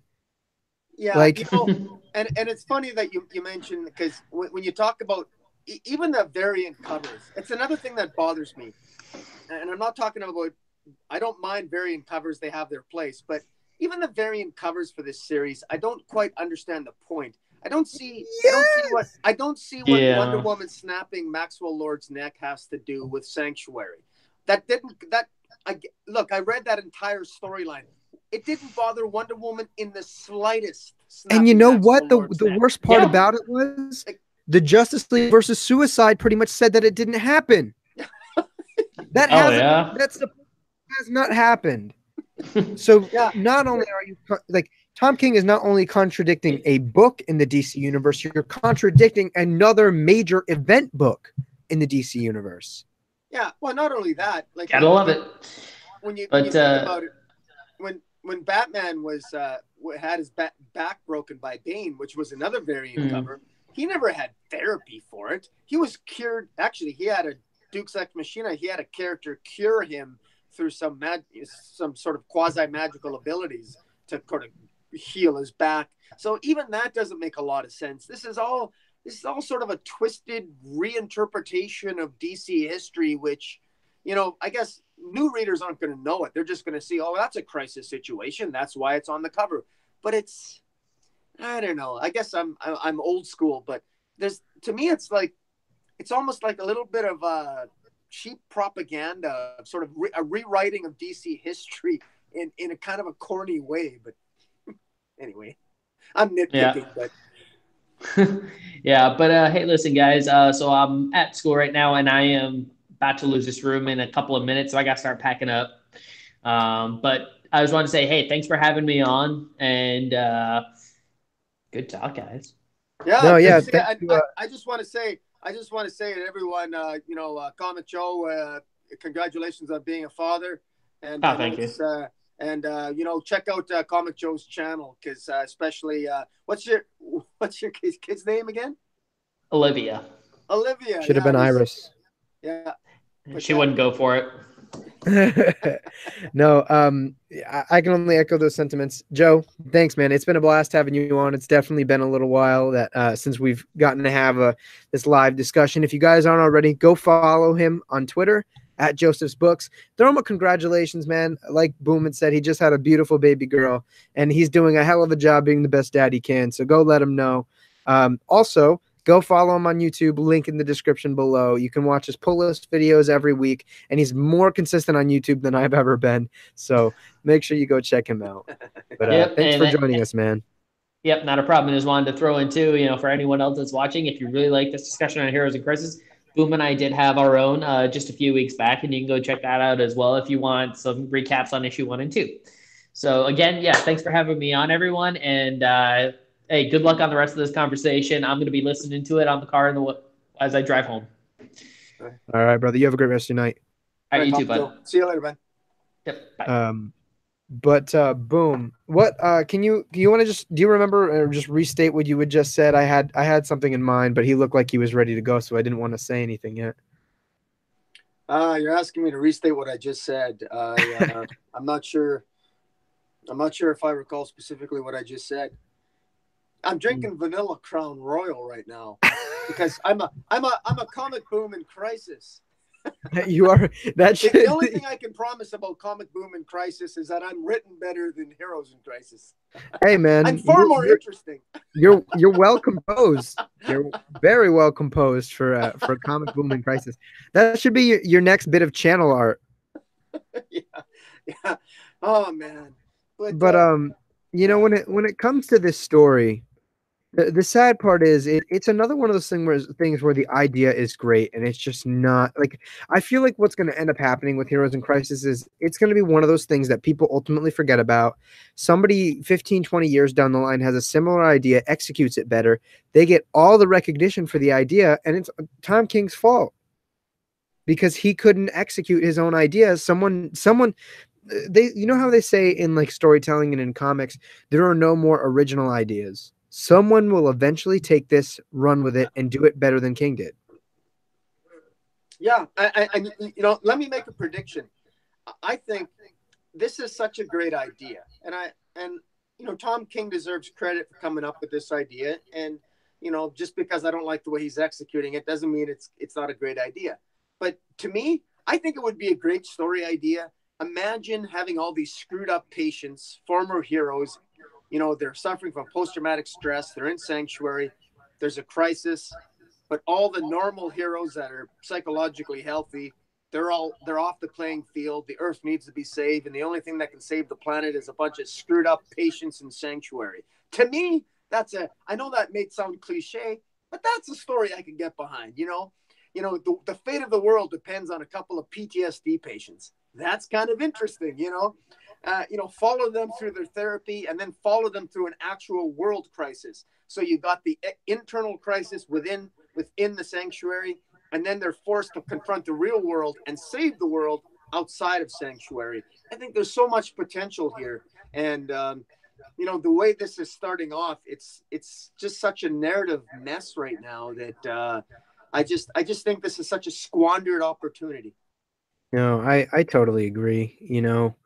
Um, again, like I went into this feeling not excited but optimistic, and the fact that like you prove my fears, and they all come to life. And it sucks because I know Tom King is a very capable writer, and when he's consistently putting out something like this, it's a little bit defeating. Because if you had caught me after Grayson, I really enjoyed most of Grayson. I would have bought whatever his name was on, and now I'm kind of like, leave me alone. You know what I mean? Especially like this book is his baby. Like this is the book he's been developing for at least 2 to 3 years. He sacrificed arcs in Batman to it. 3 whole arcs in Batman were used to set this up. You truncated the end of Flash War to set this up. You messed up Scott Lobdell's solid arc in the Red Hood book, Red Hood and the Outlaws, to do this book. Really? And there's no real payout to it. That actually explains a lot. It's interesting to hear you say that, because that leads into what we were talking about before we went live, that there's a lot that's going on behind the scenes with DC editorial, and it's obvious because they're changing timelines, they're changing stories. They delayed Justice League Odyssey. They've changed plot lines. There's all kinds of stuff going on behind the scenes. As a matter of fact, Gary Frank, the artist on Doomsday Clock, he got a little bit uppity on Twitter, responding to criticism, and he basically commented to the effect that guys, quit freaking out, relax. You don't know what's going on behind the scenes. We got plans, alluding to the fact that they know what they're doing. So I really hope they do, and again, I know Dark Knight, you and I, we always respectfully, we're not afraid to come to blows. Oh yeah. Diplomatically with each other in terms of where we think the DC universe is headed. I still choose to be optimistic. I'm still, for the most part, you and I disagree on Bendis. I think Superman, I think the story's going somewhere. I'm still holding our hope there. I think Justice League, Snyder's got his ups and downs, but I think that, Justice League's interesting. I think even Tom King on Batman. I think that at the end of the day, I still, against all evidence to the contrary, I choose to believe that Catwoman and Batman are headed for the altar at some point by issue 106. Maybe I'll be wrong, but yeah, at this point with Tom King, I don't disagree that like by the end of it he's going to do something decent for the character and for his mythos.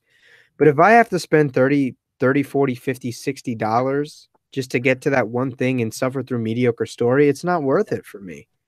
I think I even said, for example, like, and this just reminded me because I was going through Heroes in Crisis, and one of the ads, I think for issue 2 is for Detective Comics. I'm like, why are you teasing me with good books at the end of bad books? And so like I am optimistic for the books that a lot of other people I think are overlooking. You know what I mean? I think the issue is they give these big names these books and the freedom to do stuff, and they don't know how to say no. And one of the strengths of DC Rebirth at the beginning was the fact that creators and editors were doing really well in tandem with each other. And you know what I mean? The beginning, and they're having opposite problems. The beginning of the New 52, editorial had the creators on lockdown. Rebirth, there was a balance, and now we're shifting towards the other side where they're getting these big names and they don't know how to say no. I'm not willing to sit through that shit fest and spend my money. That's the point I'm at right now. And it's but hey man, let's be blunt about this. We can complain all we want, and we can. I like to think I prefer to say that we're constructively criticizing. Yeah. Better to be a constructive criticizer than a complainer. It just sounds better. But the reality is, and I've said this before. Look, Batman sells. comic books, Justice League sells. I mean, if it's I mean, the fact is, if people, Heroes in Crisis sells like hotcakes. Tom King's always in the top 5. And let's be, comic books, it might be an industry of diminishing returns as it goes from year to year. But the reality is that if something sells comic books, that the person who's involved in that, they're going to keep giving stories to. And let me just say this about Tom King. And this is an underhanded compliment to Tom King. It's underhanded, but it's a compliment nonetheless. He provokes me to think about the subject matter, and that's a compliment. I'm thinking about PTSD in Heroes. He's making me think about therapy for Heroes. He's making me think about the characters, think about the stories. He's making me think about alternative storylines. And not every writer can do that. And he does it in a way that, so I always try to be, I may not always come across this way, but when I'm sober, I try to at least give him the kudos that, he really does come up with some good ideas. And so to me, there's always that sort of balance there, that the best writers, are also the ones, if I'm honest, that's often frustrate me the most, because they will tease a concept, but because it doesn't meet my expectation, I'll be very hard on them. But at the same time, I got to recognize the fact that I wouldn't have thought about the different directions had they not introduced the idea in the first place. And I see what you're saying. And I'm going to be the one to give you a little bit of pushback here on the, the topic of expectation. For me, after being disappointed by Tom King so many times, my expectations for Batman were quite low. So you would think that from that point moving forward, I would be ecstatic anything decent happens. But here I am, after The Wedding, for example, 10 issues later, and I'm dropping the title. So you would think after going through 50 issues, I should know what to expect. I expected nothing really superbly positive, and I'm still getting disappointed. I don't expect anything from Tom King anymore. And for me, I tend to be the type of person that tries to separate what I like and what is objectively well done, well written, something that is cohesive. You know what I mean? And I know it's difficult to do that, and I can't claim 100% objectivity because it's impossible. But even then, I've experienced different forms of storytelling media and fully been aware that I like this, but it's not good, or I like this, but it has its problems. You know what I mean? And Yeah. Tom King, in both spheres for me, I don't like, and it has problems. It has prop problems, it has character problems, and Heroes in Crisis has been no exception for me. Yeah. And like you said, this story would probably be far more interesting if these characters hadn't existed for anywhere between 5 to 8 decades, But unfortunately, he chose to craft a story with these characters, and that doesn't give him an exception. He still has to follow some sort of outline to who they are, because you're essentially playing with people, paraphrasing Neil Gaiman, all of us are characters in some story. So he's playing with people that have existed longer than I have, longer than you have, longer than Joe has, longer than the three of us put together. And even so, like, I feel like my frustration with Tom King is that I feel like a lot of people are giving him too much leeway. They're giving him way too much courtesy. And I agree with you. I do. And my logic is, I know he's a capable writer. Like I said, I'm a grown man. Batman issue 1 almost made me cry. So it's not like I go into this thing for the whole thing with this negative interpretation or this negative impression, but I walk out of this just feeling so ungratified. And it's not like I need to feel gratified at the end of every story, but if it's been 60 issues of this and I haven't felt any inkling of positivity to where the story's going in nearly 20 issues of it, that's an issue. And at this point, I've read enough of his Batman and 3 issues into Heroes in Crisis, and I just see it going along the same trajectory. And I'm not, if we were debating right now, I really would have no problem conceding the debate to you. I'm just, at the end of the day, to me, I fully acknowledge it's very, very easy to poke holes in Tom King's Batman. You mentioned Batman #1, and I share your sentiment that was a really good first issue. Spectacular. And particularly, and you're off quoting the phrase when he asks Alfred, am I enough, or did I do enough, or the exact quote was, "Would they be proud of me? Is this a good death?" Right. Thank you for that. Yeah.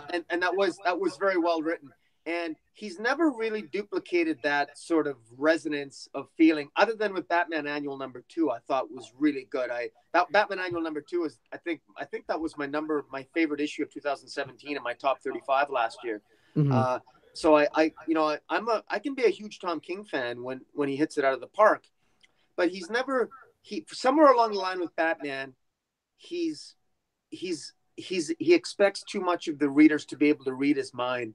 And he's not conveying enough of what he wants to get across. And I think he assumes that the readers are going to pick up on things that are just not obvious in his narrative.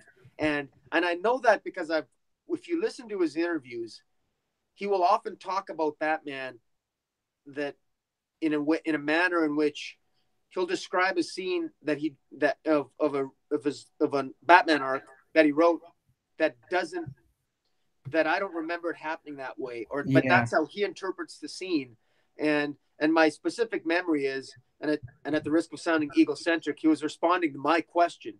And I've said this before about, why did Batman kneel?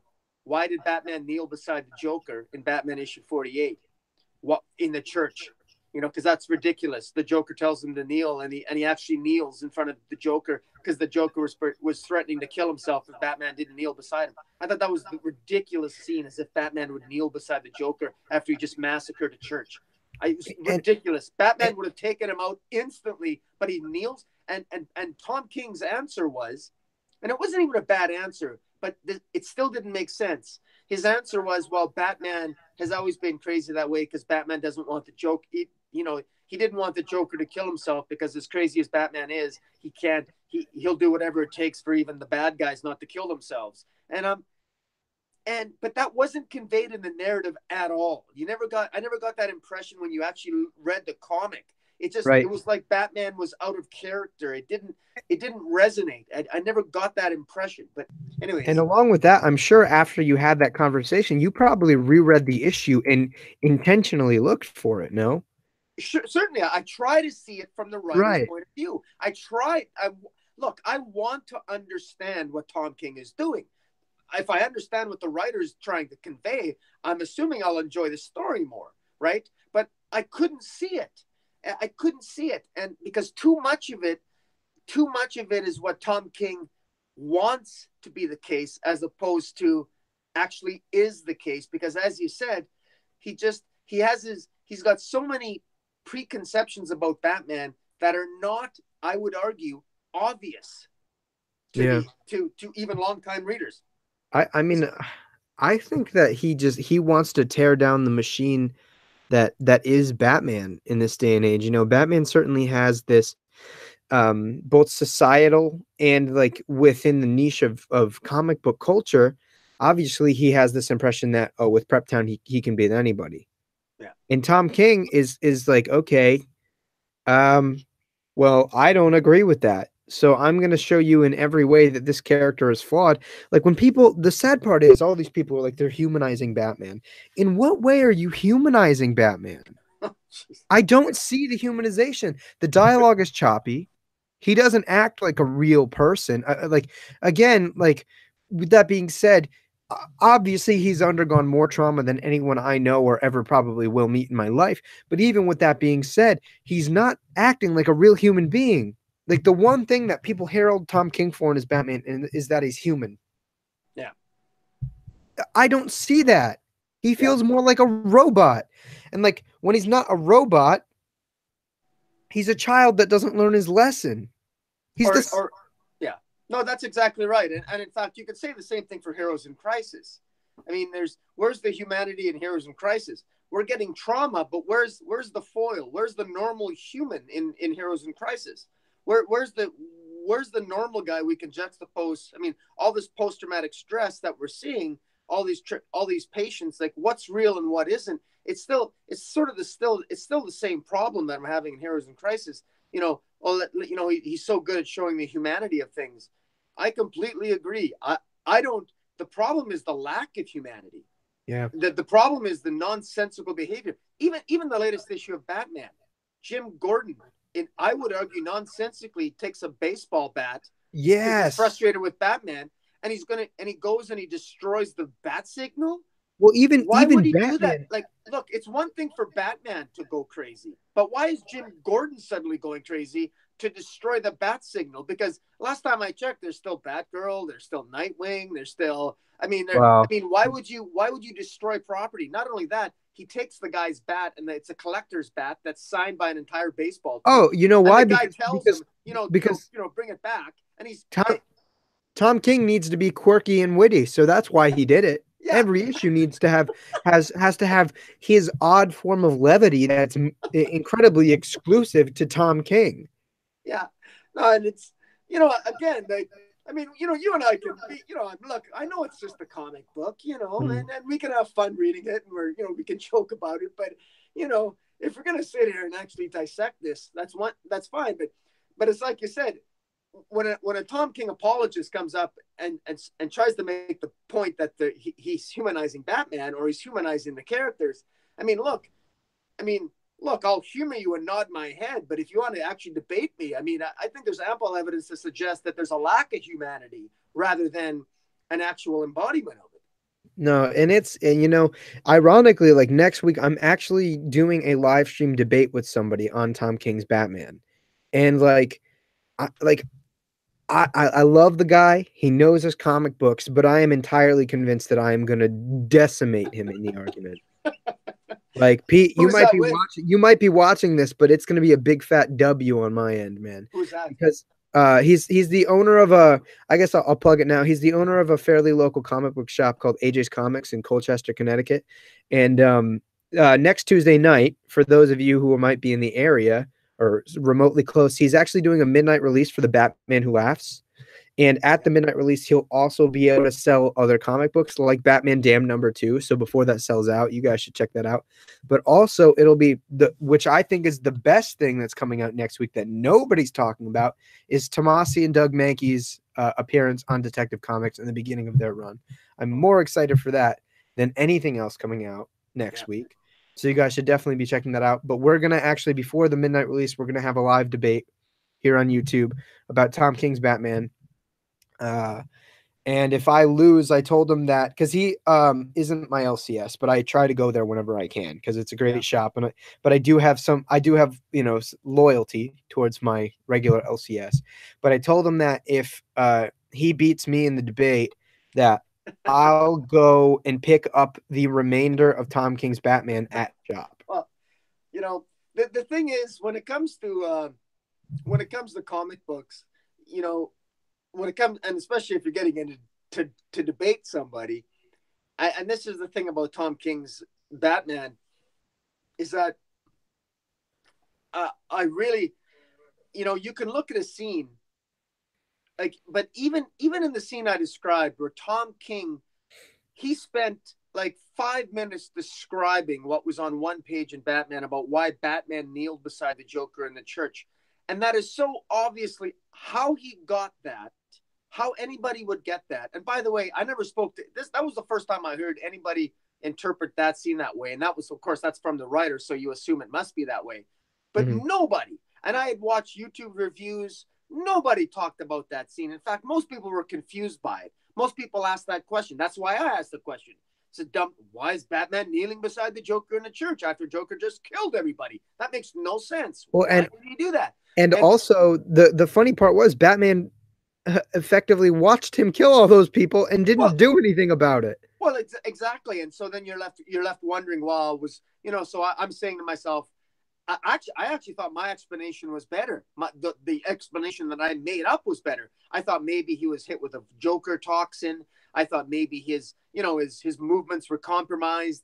Maybe he just collapsed and fell on his knees and he didn't have, you know what I mean? I'm just trying to read all the stuff into it to give King the benefit of the doubt in the writing. But no, it's apparently Batman intended to do that because he cares for the Joker. And I'm thinking to myself, this is a Batman that you claim is losing himself, losing his, getting more angry, but he's somehow in the midst of losing it and getting angry and frustrated because he's happy with Catwoman and he's going through all this, that somehow he finds the time to be compassionate with the Joker and get on his knees. Like, to me, it's like he's trying to suck and blow at the same time. Like, and you can't have it both ways.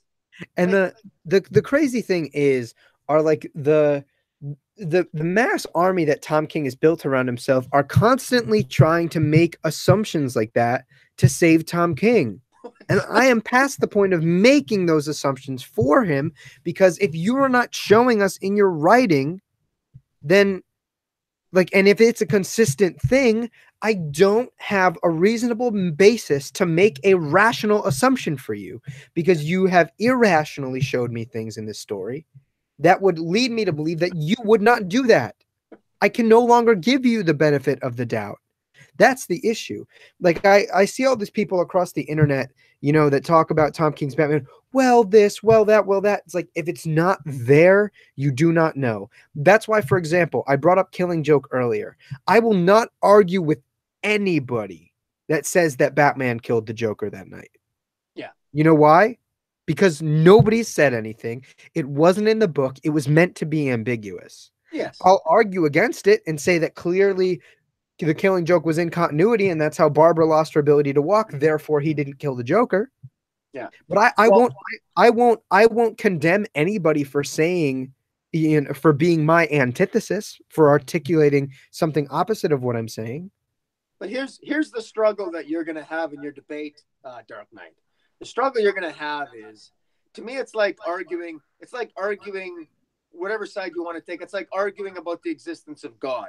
There's that old expression, that which can be cited without evidence can be dismissed without evidence, right? So if you have a scene that can be interpreted both ways, and Tom King has so many Batman scenes that are completely empty. There's no humanity. They're just scenes. They're just, Batman does something, but if you want to, you can read in all kinds of humanity. If you think you know what Batman's thinking in that scene where there's no thought balloons, well, then I guess you can imagine how human is Batman? But that's what Tom King's writing seems to do. And I'm going to say this again, the fact that he has really great artists, I think the artists do more to humanize his characters than Tom King does. It's the expressionism. It's totally the expressionism in the visual art. And for me, I'll even say that, and this point goes for Bendis right now too, both of them have, for me, a very declining track record. In my opinion, again, why the hell are you wasting these top tier artists on on people that are telling bad stories? I would rather see Ivan Reis do a story with James Tynion, or see Clayman do a story with Scott Snyder, or this, that, and the other thing, rather than waste a great artist on a bad story. Because I hate to say it, because I'm always the one that articulates that art has just as much of a presence in the storytelling as the scripting does. But I can ultimately get through art if the writing is fantastic. I cannot get through a story if the writing is terrible and the art is great. Sure, it's going to be great to look at, but ultimately I'm picking this up for a story, for a narrative, for something to do with the transition of emotions or power, or a number of other things within these characters. Yeah. And I can't do that if it looks pretty even. You know what I mean? Like, I know exactly what you mean, and you and I have talked about this in the past, and I know that we talked about this for Witching Hour, and I know that right now the artist, or at least my favorite writer at the moment is, and I think it's yours, but maybe you can correct me, is James Tynion the Fourth. Right now seems to be, he's bringing his A game in everything James Tynion writes. he's the right combination of exposition without going too overboard at the same time, telling a good cohesive story. And to me, he's James Tynion is the comfortable middle ground between Tom King that says too little and Scott Snyder who says too much. And I agree. In the middle there, we got the clarity of James Tynion in the fourth, and that's honestly, I'm still, I think, like an issue or two behind on Drowned Earth, and I caught myself the whole time thinking, man, this would be a little bit better if James Tynion wrote the whole thing. Well, I mean, I think that again, I love Scott Snyder because the guy's so passionate about what he does, and he's so awesome on YouTube, and I love the fact that he keeps writing and he's passionate, he's positive, and you know what, Crowded Earth I thought was convoluted. That was it's not confusing, it's convoluted, in that it's he was doing quite a bit there, but I will say this, and by the way, that the last chapter of Drowned Earth is only 99 cents on Comixology, so I would get it. Save yourself. It's $4.99, but on Comixology it's 99 cents. It's still on sale. I not only bought so I would get the final chapter on Comixology. That's pretty cheap. But anyways, yeah, no, I agree with you. But I would rather have too much. I would rather have a writer. If a writer's going to disappoint me a little bit, I'd rather have him tell me too much than too little. I feel like I'm almost the opposition to that ideal, because for me, if I'm confident in a writer, I am more than happy giving them the time. That's why, for example, Scott Snyder had a lot of backlash with Zero Year it was coming out because it was really long. But for me, you took your time to craft a great story, and you just contradicted yourself. Why don't you want to give Tom King more time? Why don't because you he's proven to me over the course of 60 issues. In 60 issues, I've given him 60 issues time to do something for me that he's ultimately doing the opposite of. I gave Scott Snyder 10 issues, and even then he had proven to me for the 20 something odd issues before that he was crafting great story. There's the difference, because Scott Snyder had proven to me that he could tell a great story. And so by the point I got to Zero Year, I think to myself, it's going to be good. You're going to do exactly what you did the previous 3 arcs in terms of exceeding what I would want out of a Batman story. So I'll give you the time. I did not dislike the first 3 arcs of Batman. I had my problems with them, but I did not dislike them. Again, I've gone on record here and on other platforms as saying Batman issue 1 was the best Batman story he's ever written. It's one of the better Batman single issues in a long time. And again, I gave Tom King 60, and it'll be 61 issues before I drop the book, without anything that's really wowed me besides 1 issue. Scott Snyder wowed me with about 22, 23 issues before I decided to give him that same chance, and it paid off for me. I'm still one of the people that will forever say Year 1 is the definitive Batman origin, but I still enjoy Zero Year on a number of different levels, and it reads better in trade. Tom King admittedly reads better in trade, but at the end of the day, it's not going to merit all of the problems that I had with it. The only thing a trade can do is merit any issues I have with pacing, right? So, and I understand where you're coming from that, and that was a really valuable point to make. But like I said, I was willing at that point. Scott Snyder had proven to me that he had a great story to craft and that he knew the character. Tom King has not, and I gave Tom King 60 issues versus giving Scott Snyder 10 to tell his.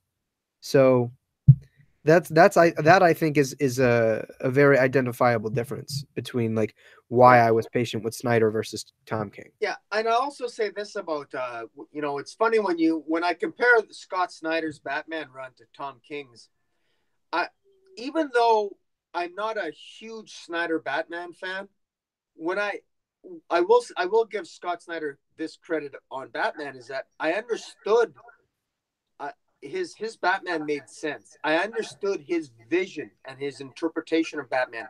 The story flowed. It made sense. I understood how he saw Batman, and it had continuity, and it was within character, and he built up the Court of Owls. I mean, he really did a good job there. I understood where it was going. With Tom King, it's, I mean, you don't, like Scott Snyder, no one ever, there wasn't YouTubers with Scott Snyder saying they have no clue what what he was trying to do. With Tom King, it's like, I don't really know what he's trying to say. And then this doesn't make sense, and this doesn't make sense. Why is this? Why is that? Why is Batman doing this? Why is Batman doing that? It doesn't make any sense. And I'm also going to say this to give Scott Snyder a compliment. Snyder, in his interviews, didn't need to explain all that much in terms of why Batman was doing what he was doing, because it was obvious in the narrative. Mm-hmm.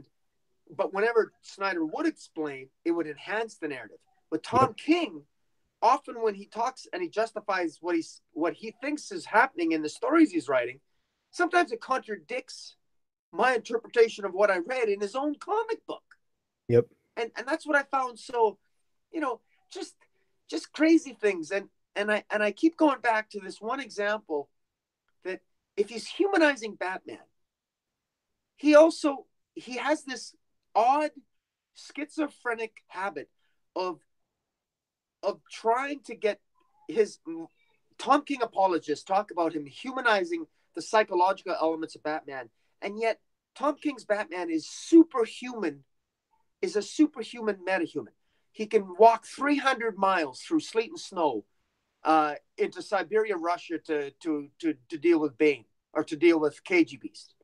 Mm-hmm. He can do all these crazy superhuman things that Batman can do, and yet at the same time he's humanizing Batman. Oh, but also at the same time he loses a sword fight to Talia al Ghul, and then Catwoman beats Talia al Ghul. Makes sense. Yeah, well, and that's the other thing. Tom King always had this thing where Catwoman was superhuman too under Tom King's run. That's an absolute fact, and you're absolutely right about that.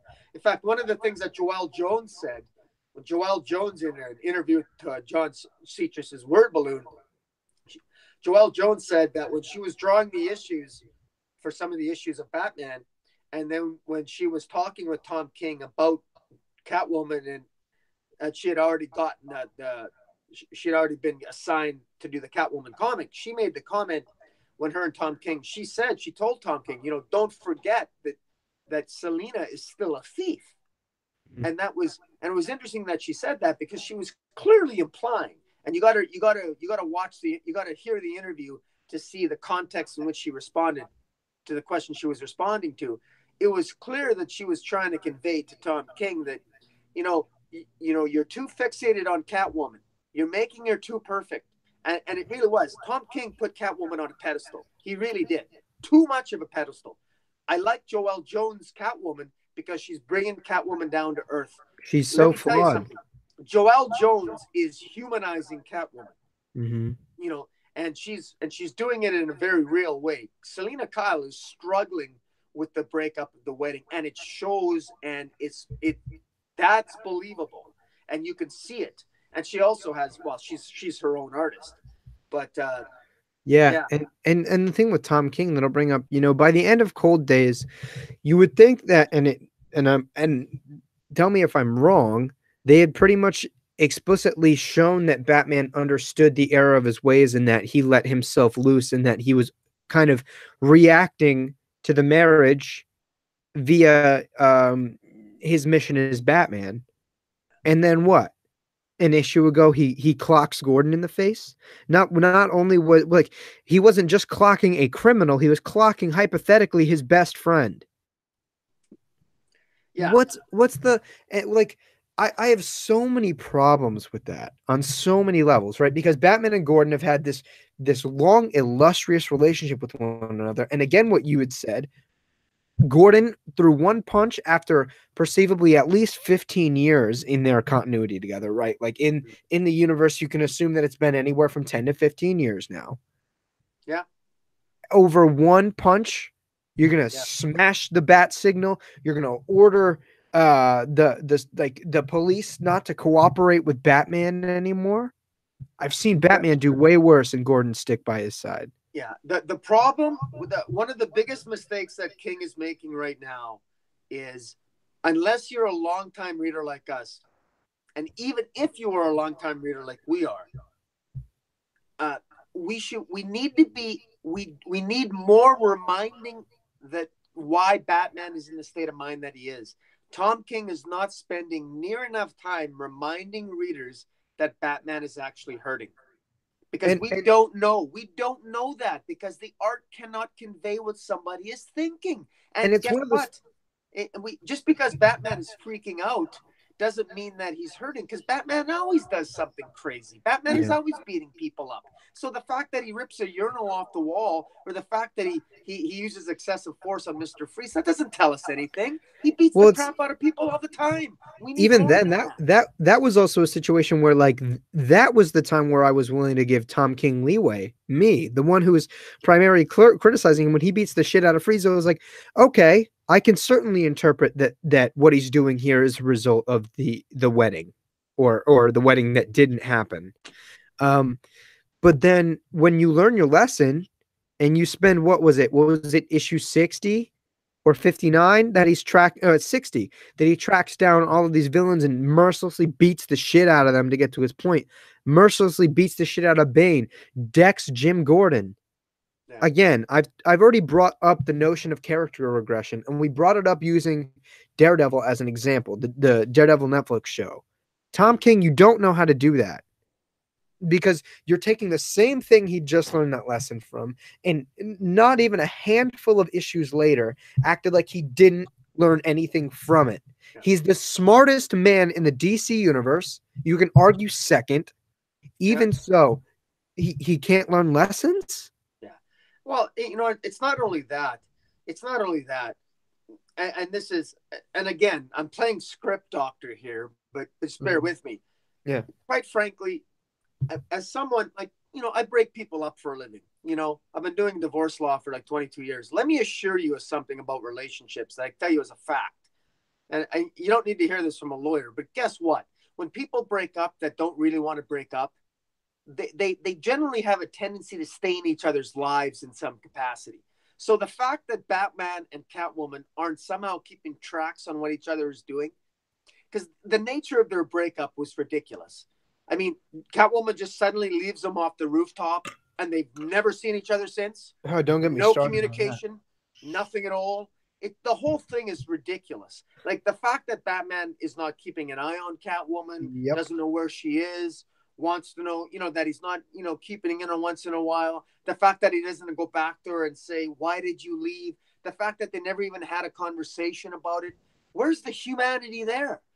And you know what the funny part is? You're going to have the defenders of Tom King that say, oh, well, he went through all this emotional trauma. He's not worried of keeping track with her. It's too painful. Rubbish.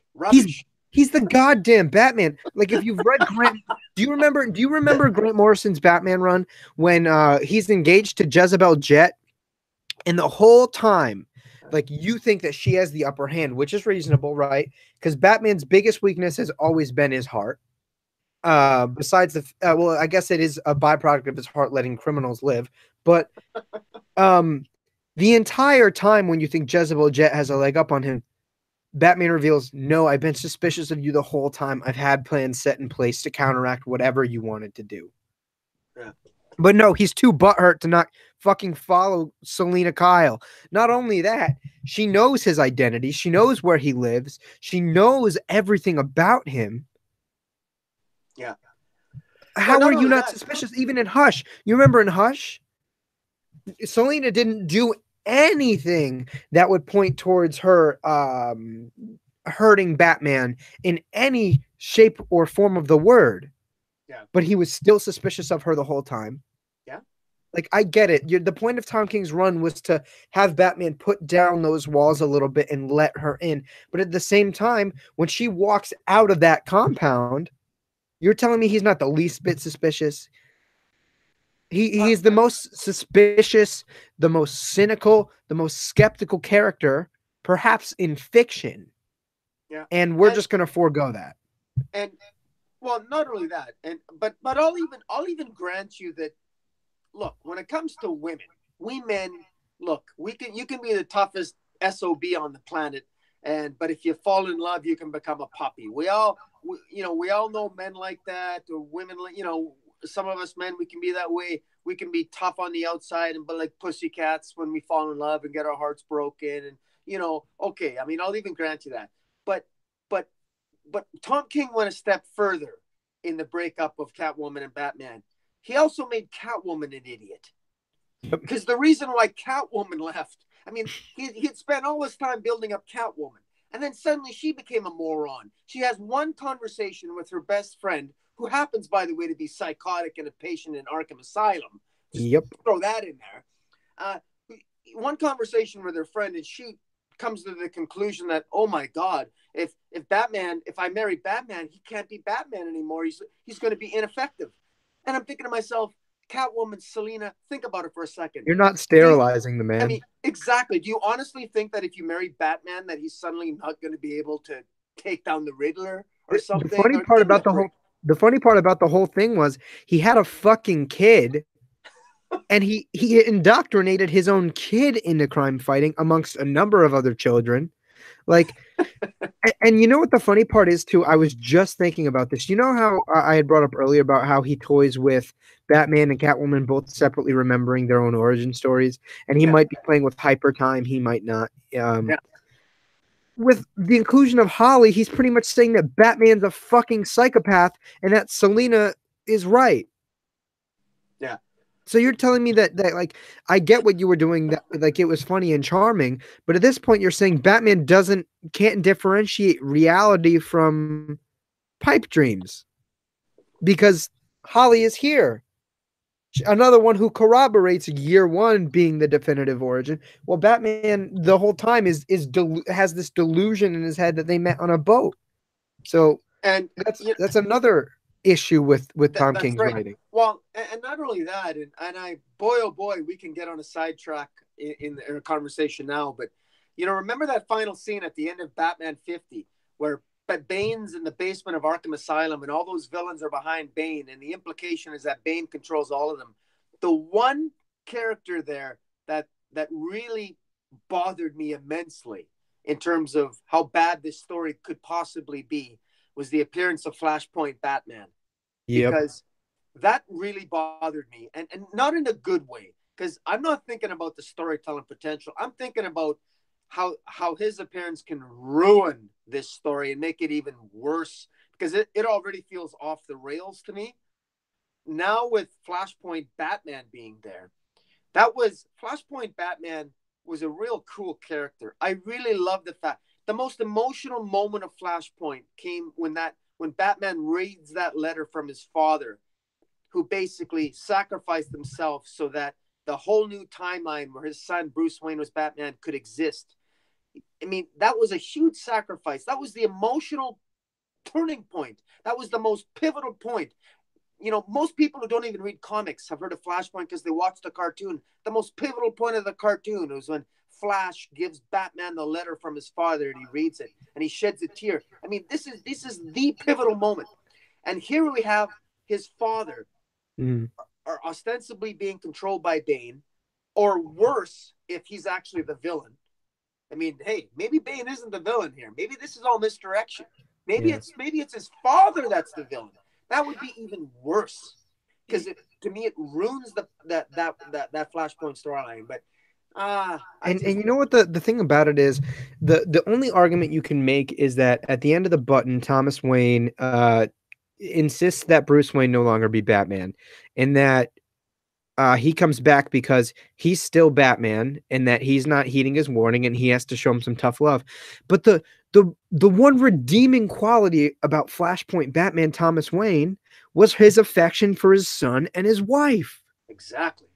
That was the one thing he got right. He treated his body like shit. He let his moral compass waste away. But the one thing he kept consistent was his image of Bruce and how he treats Bruce and his affection for Bruce. So now you're going to take everything away from him to make a point? Sorry, bud. That's a little bit more than tough love. And a sidetrack from that, someone in the chat, Koala One, when we were talking about the wedding, the entire twist upon the fact that Catwoman never once wondered what Batman would be like once they got married. Like that's just stupid. Yeah. Yeah, no. Like Yeah, it took you up until the wedding to realize what Batman was about, even though you have that terrible freaking arc where Catwoman beats Talia, and the entire time she says, "I don't care what happens," and then suddenly you care what happens.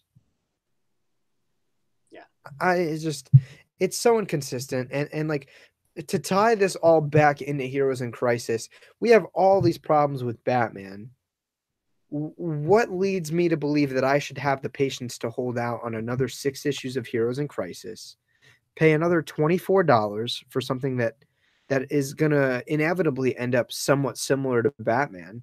You know what I mean? Like, and it's and you know how, like, you gotta understand, Boom, and you guys in the chat that have watched me for any extended period of time. You know how painstaking it was to text my comic book store and say, "Stop putting Batman in my pull box." Like, I have Batman tattoos up and down my arm. I love the character. And I've gotten to a point where I don't see the reason in spending the money. Like, even as a collector, it bothers me that I'm gonna have a big gap in Batman.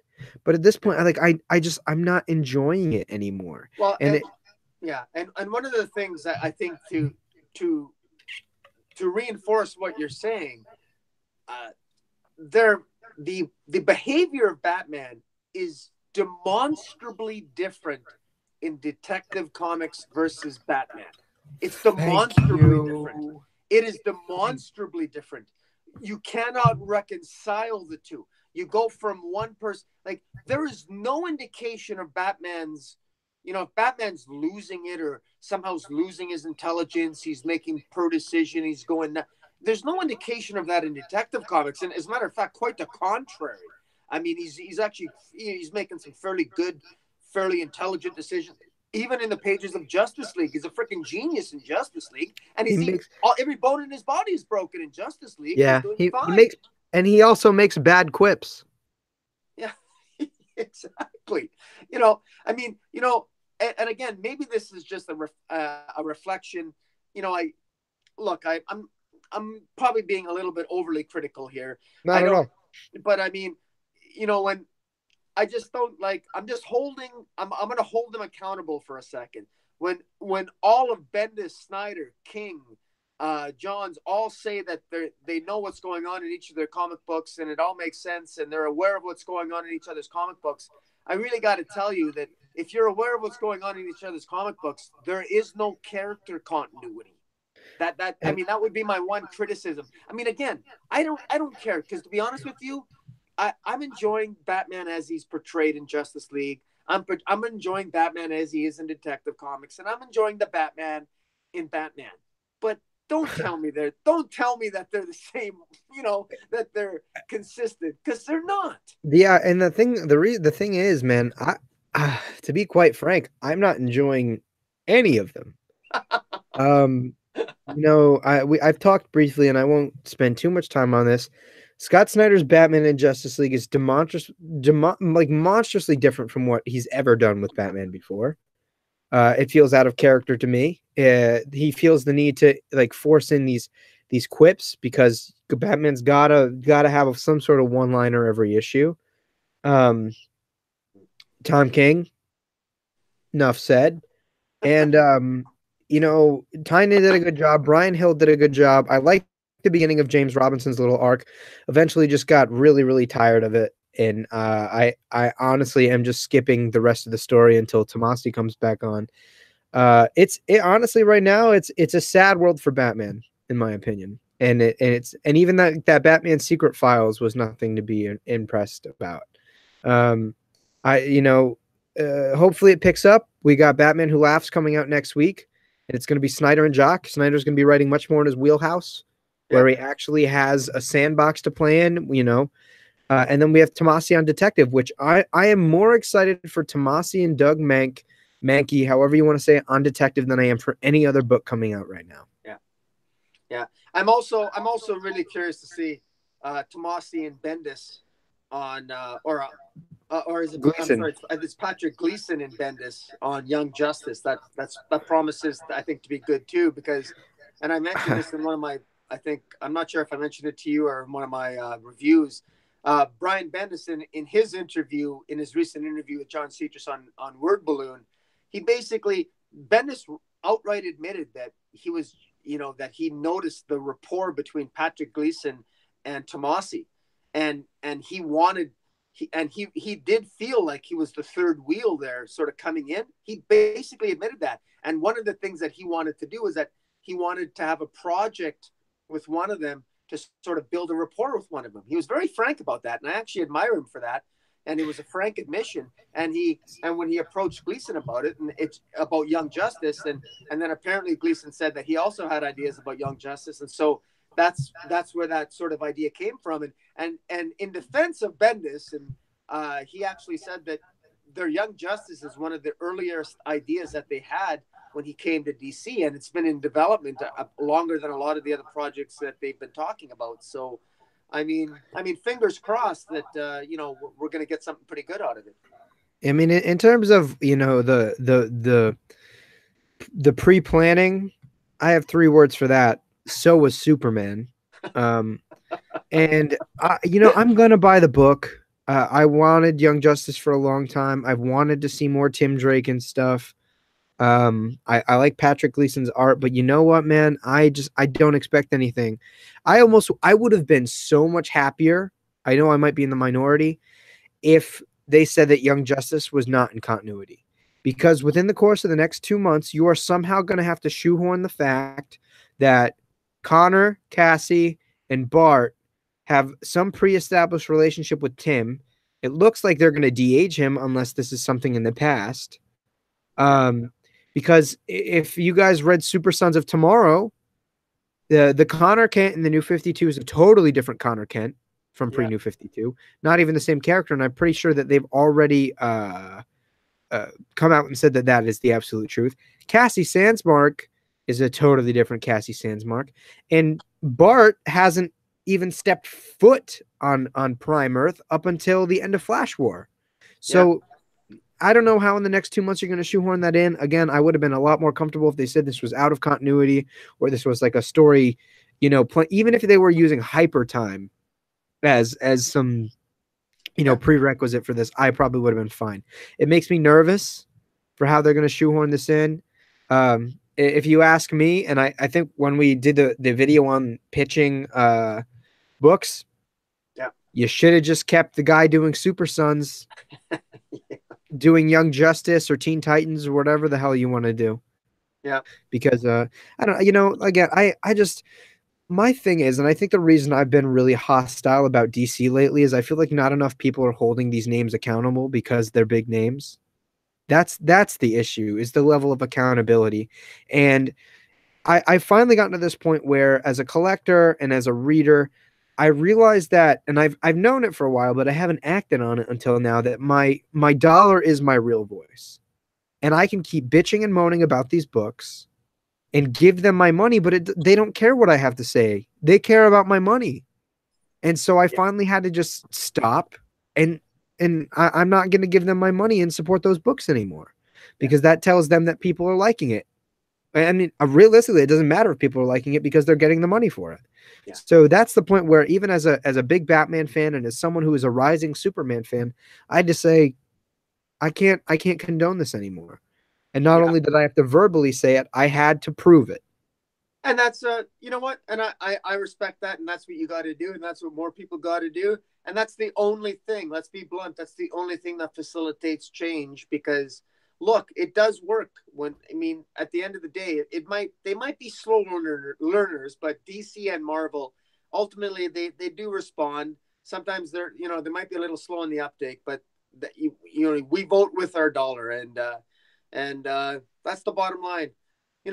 Personally, the DC universe right now, it's in a state of flux. It's in a very interesting place. I'm really curious to know where DC is going to be 6 months to a year from now. I get a strong sense that DC is a lot's going on behind the scenes that they're not talking about. They've been juggling things, and they've been shifting things around, and something is going on. And I'm really curious, even with Jeff Johns, this is probably the first week, by the way. When's the last time? I think we talked about this earlier. Yeah, when's the last time we had 2 Jeff John books out in the same week on the same new comic book day? Man, I hope we see more of it. I really wish we would see more of Jeff Johns' sort of approach to DC. I'm still stunned that we have more Dan Didio influence than Jeff Johns, and I don't say that as a put down to Dan Didio, although I perhaps could frame it that way. I'm not going to. If Jeff Johns, I really wish Jeff Johns would. I'm surprised they don't make him editor-in-chief. I don't know why they don't make him. Why don't they promote him at DC? I really go ahead. I know it's because I think editor-in-chief at DC, to be 100% honest with you, is more of a figurehead. Because I think it's currently Bob Harris. When's the last time he's made a statement about anything? I just, whether or not it's an executive role or what have you, I want Jeff Johns to just have the same amount of influence he did at the beginning of Rebirth, because that was perfect. He took everybody, sat them down in a writer's room. Honestly, I don't even think he needs to be an executive for those people to listen to him and sit down and do that with him, because I think it's a well-known fact that guy is one of the best creators in comic books right now. And he has been for the last 20 years nearly. So they'll all likely respect his opinion. And relative to our conversation in the chat, Bobby Sue, my problem is, even if I don't like it, I feel like I still have to buy it because I want to have the full collection. I was the same way. And now here I am sitting with 30 issues of Brian Hitch's shitty Justice League run. And to be 100% honest with you, I'm the same way. I want to have every issue of Batman, but to be quite blatant with you, there's not a lot of resale value in Tom King's Batman. You're going to find them in dollar bins all over the country, or quarter bins. You'll end up saving money, and you're going to get to make your point. Because I'm going to be quite honest, as much as I don't like Tom King's Batman, eventually I'm going to be buying every single issue to finish my collection. But I realize that in order for my voice to be heard, I will no longer buy the book while it's currently coming out. But a couple years from now, when my comic book store has them for $0.25 or $1 or what have you, not only do I save money, I have the book just to have the empirical collection right in front of me. So I get what you're saying. I was like that for a really long time, and here I am 60 issues later wasting money on Batman. I wasted a lot of money on the Rebirth Justice League, and like I said, your voice is your dollar.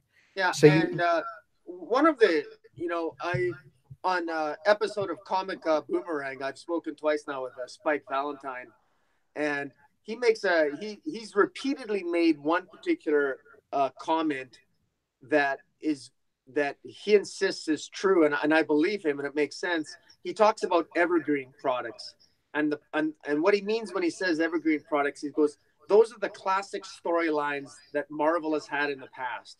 The classic storylines, whether they be the Infinity Gauntlet, or the death of Gwen Stacy, Green, all those classic Marvel runs, they're like 5 or 6 issues long, right? Or at most 12 issues long, or the old classic Walt Simonson Thor. Those are the evergreen products. In other words, they're still selling to this day. They're 25 years old, and you can still buy them in a trade paperback. Those are classic. The problem that he says that there is with Marvel right now, and often sometimes with DC, is that there's not evergreen. In other words, there's no short encapsulated runs that are destined to be classics. And he has a good point there. Like, give you an example. If Tom King's Batman run is 106 or 103 issues long, I'm sorry, but you're never going to be able. If somebody says to me in 20 years, name a good Batman run, I'm not going to recommend they read 106 issues of Batman. I can't do that. I can't give them a trade paperback and say, read this arc, because you're going to be lost, because the story is actually 106 issues long. I'll argue that Scott Snyder's Batman can be considered an evergreen run. Well, no, you got Court of Owls. Court of Owls is one. I think that's like 12 or 13 issues long. The Court of Owls arc, that could work. Even if you go 24 issues at most, okay, fine, you can have a hardcover of that. And I agree with you. Snyder got it right. Snyder going to have some good runs there in Batman that are self-contained stories with a beginning, a middle, and an end. Yep. And even Grant Morrison had those moments with this Batman and Robin run that could, Batman Incorporated. You could have had those, and the Return of Bruce Wayne and Final Crisis. And arguably, you could say those are evergreen products moving forward too. But my fear is that right now DC, when you have one writer and you're letting them run rampant, and there's no conceivable ending in this. This ending for Tom King's run is sort of up in the air. Maybe it's 106. First it was 100 issues, then it's 103. Now it's 106. I think now it might even be 109. Oh God! When is this going to end? It just. I mean, again, as a fan, they say it's all about the journey. Granted, if I'm enjoying the journey, who cares if I ever get to the destination? And I agree to that to a certain extent. If I'm enjoying the ride, do I care if we ever get there? Are you truly enjoying the ride though? Well, that's just it. I'm drinking. I've become an alcoholic so far. I mean, so far I need to go to Sanctuary. They're gonna put me in a room and feed me alcohol. I was just gonna say, so that you can sit in a hologram and keep drinking your Crown I'll Royal. Be like, I want the Lagoon Boy special, 337 shooters. Oh my God! One thing I have to say, man, I can't wait till the day that you and me can sit down at a bar and just joke about comic books, man. Yeah. So good. And the funny thing too about the whole Tom King thing is like a lot of people are again giving him far too much of the benefit of the doubt and saying, well, look at what he has in store. But it's like, I'm not enjoying the journey to it at all. So it's really tragic. And I know we definitely dipped off the rails and it just turned into a Tom King rant. But to be honest, I think the conversation was incredibly productive. It's not, again. We changed the world. Hey, like I said, if we had it my way, Batman would be selling 20,000 copies and someone else would be on the book right now. But I think it's productive to make everybody accountable, Tom King included, the fans included.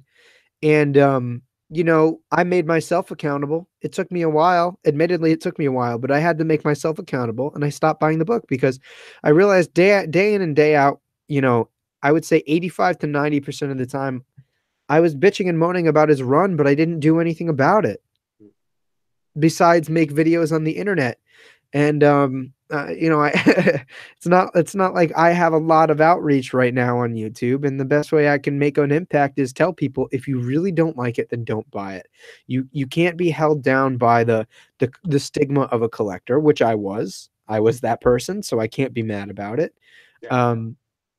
I can only convince other people not to be like I was, and to see the reason and to understand, like, if you still really want to collect it, nothing saying a couple of years from now you're not going to get them for dirt cheap, because that's my plan. And even if, honestly, at this point, even if I don't and I'm missing some Tom King Batman issues, I'm not going to be upset.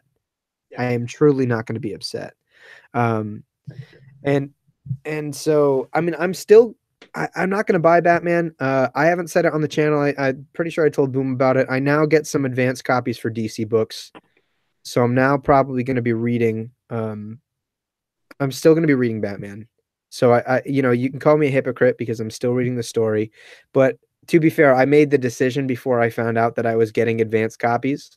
So, you can trust me on my word, you cannot, but either way, I ask you to make a decision based on how you feel about the book. If you're really not enjoying it and you haven't enjoyed it for a while, stop forcing yourself into it like I did, because I feel so much more relieved. And to be honest with you, my LCS was like, okay, like, because I always say when I drop a book, there's a 95% chance that I'm going to fill it with someone else because I want to support some good artwork. I was like, give me both covers of Detective. Just do that. Because you know what? I have the utmost confidence in the book. And if that ends up being a wash for some odd reason, I won't read that either. But there's a reason that I have a predicated belief in Peter Tomasi to write Batman. He's written Batman before. He's written a number of other characters before that have impressed me thoroughly. And, I think it's going to be spectacular. I think it's a book that not enough people are talking about. So those of you who are watching, I mean, I can ask. I'm not even going to ask you. I'm going to suggest that you drop Batman and you pick up Detective Comics, because it would be a very bright day for the comic book industry if someone like Peter Tomasi outsold Tom King, in my opinion. Yeah.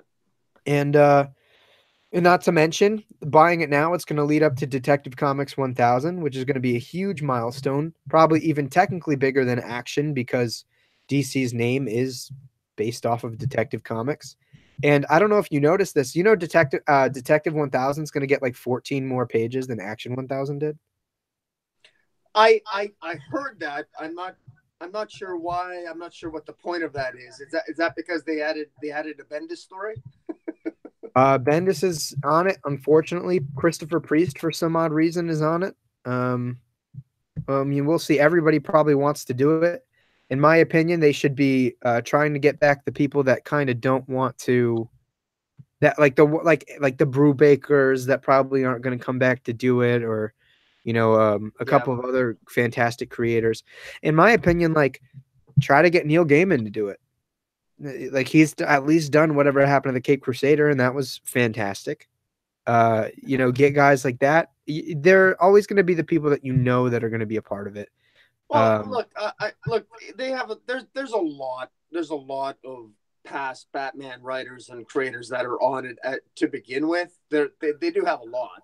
So, but I mean, the thing is though too, these things are also a product of the times. I mean, I remember I still got the issues going back 30, 40 years ago where, the anniversary issues. I mean, whoever were the common artists and writers at the time always had something to do with the title. And that's just the nature of things. But I agree with you that, I mean, maybe having Bendis and those things on it maybe seems a little bit odd. But, I mean, it's a product of the times. And, and to be honest with you, I'm not expecting any good stories in there anyway. I mean, there's to me, I'm not a big fan of nostalgic stories or tribute stories. I generally find that they suck. I mean, I shouldn't say suck, but I mean, to me, they're just sort of like by the numbers. I don't know. I liked a good majority of Action 1000, to be honest with you. Well, no, okay, I guess, but I guess I'm just looking for the longer narratives with a point to say. I suppose you're right.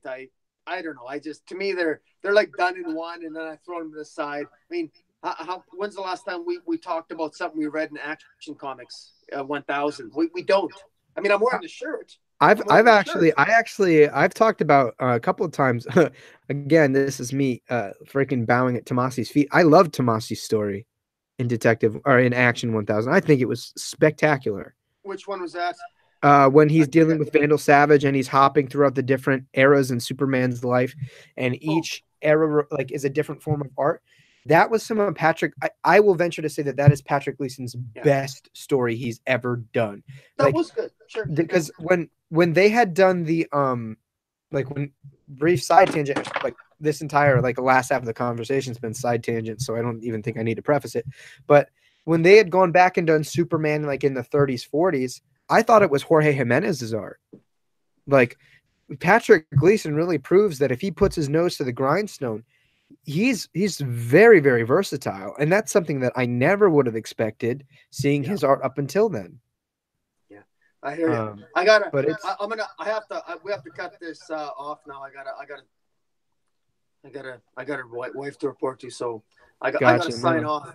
Yeah, we've been tangenting for a while. I will say to you too, someone in the chat was asking us best comics of 2018. Maybe that's something we should do in a couple weeks. Yeah, sure. I'm probably going to do a top 35. I'm going to do my top 35 video, like I did last year for 2018. There's so many candidates. It was another great year for comic books. It's going to be very, very difficult for me to pick my top 35. Top 10 is going to be very difficult for me. Yeah, it'll be an interesting time. But with all that being said, thank you to everybody watching this live. I appreciate you guys in the chat chiming in, letting us know what you think about everything. For those of you who are watching this later, thank you for giving this video a look. Make sure, if you guys aren't already, to like this video so that we know what we're doing is something decent. Subscribe to my channel, but also go into the comment or the description below. Click on that link to both Comic Boom and Joseph's books and check out their content. There's a reason I collaborate with these guys. I'm very much I guess a trepidatious asshole when it comes to the people that I tend to surround myself with, and You're in good company. I tend to try to surround myself with the best of people. So go check them out. Spectacular stuff. Boom. It's great to chat with you. It's been a couple of weeks, so it's always refreshing to hit the middle of the week, chat some comics, and quite intelligently, I might add. Well, right back at you. Thanks. And Comic Boom out. This is going to be Dark Knight Nation and Comic Boom signing out, guys. Have a great rest of your night.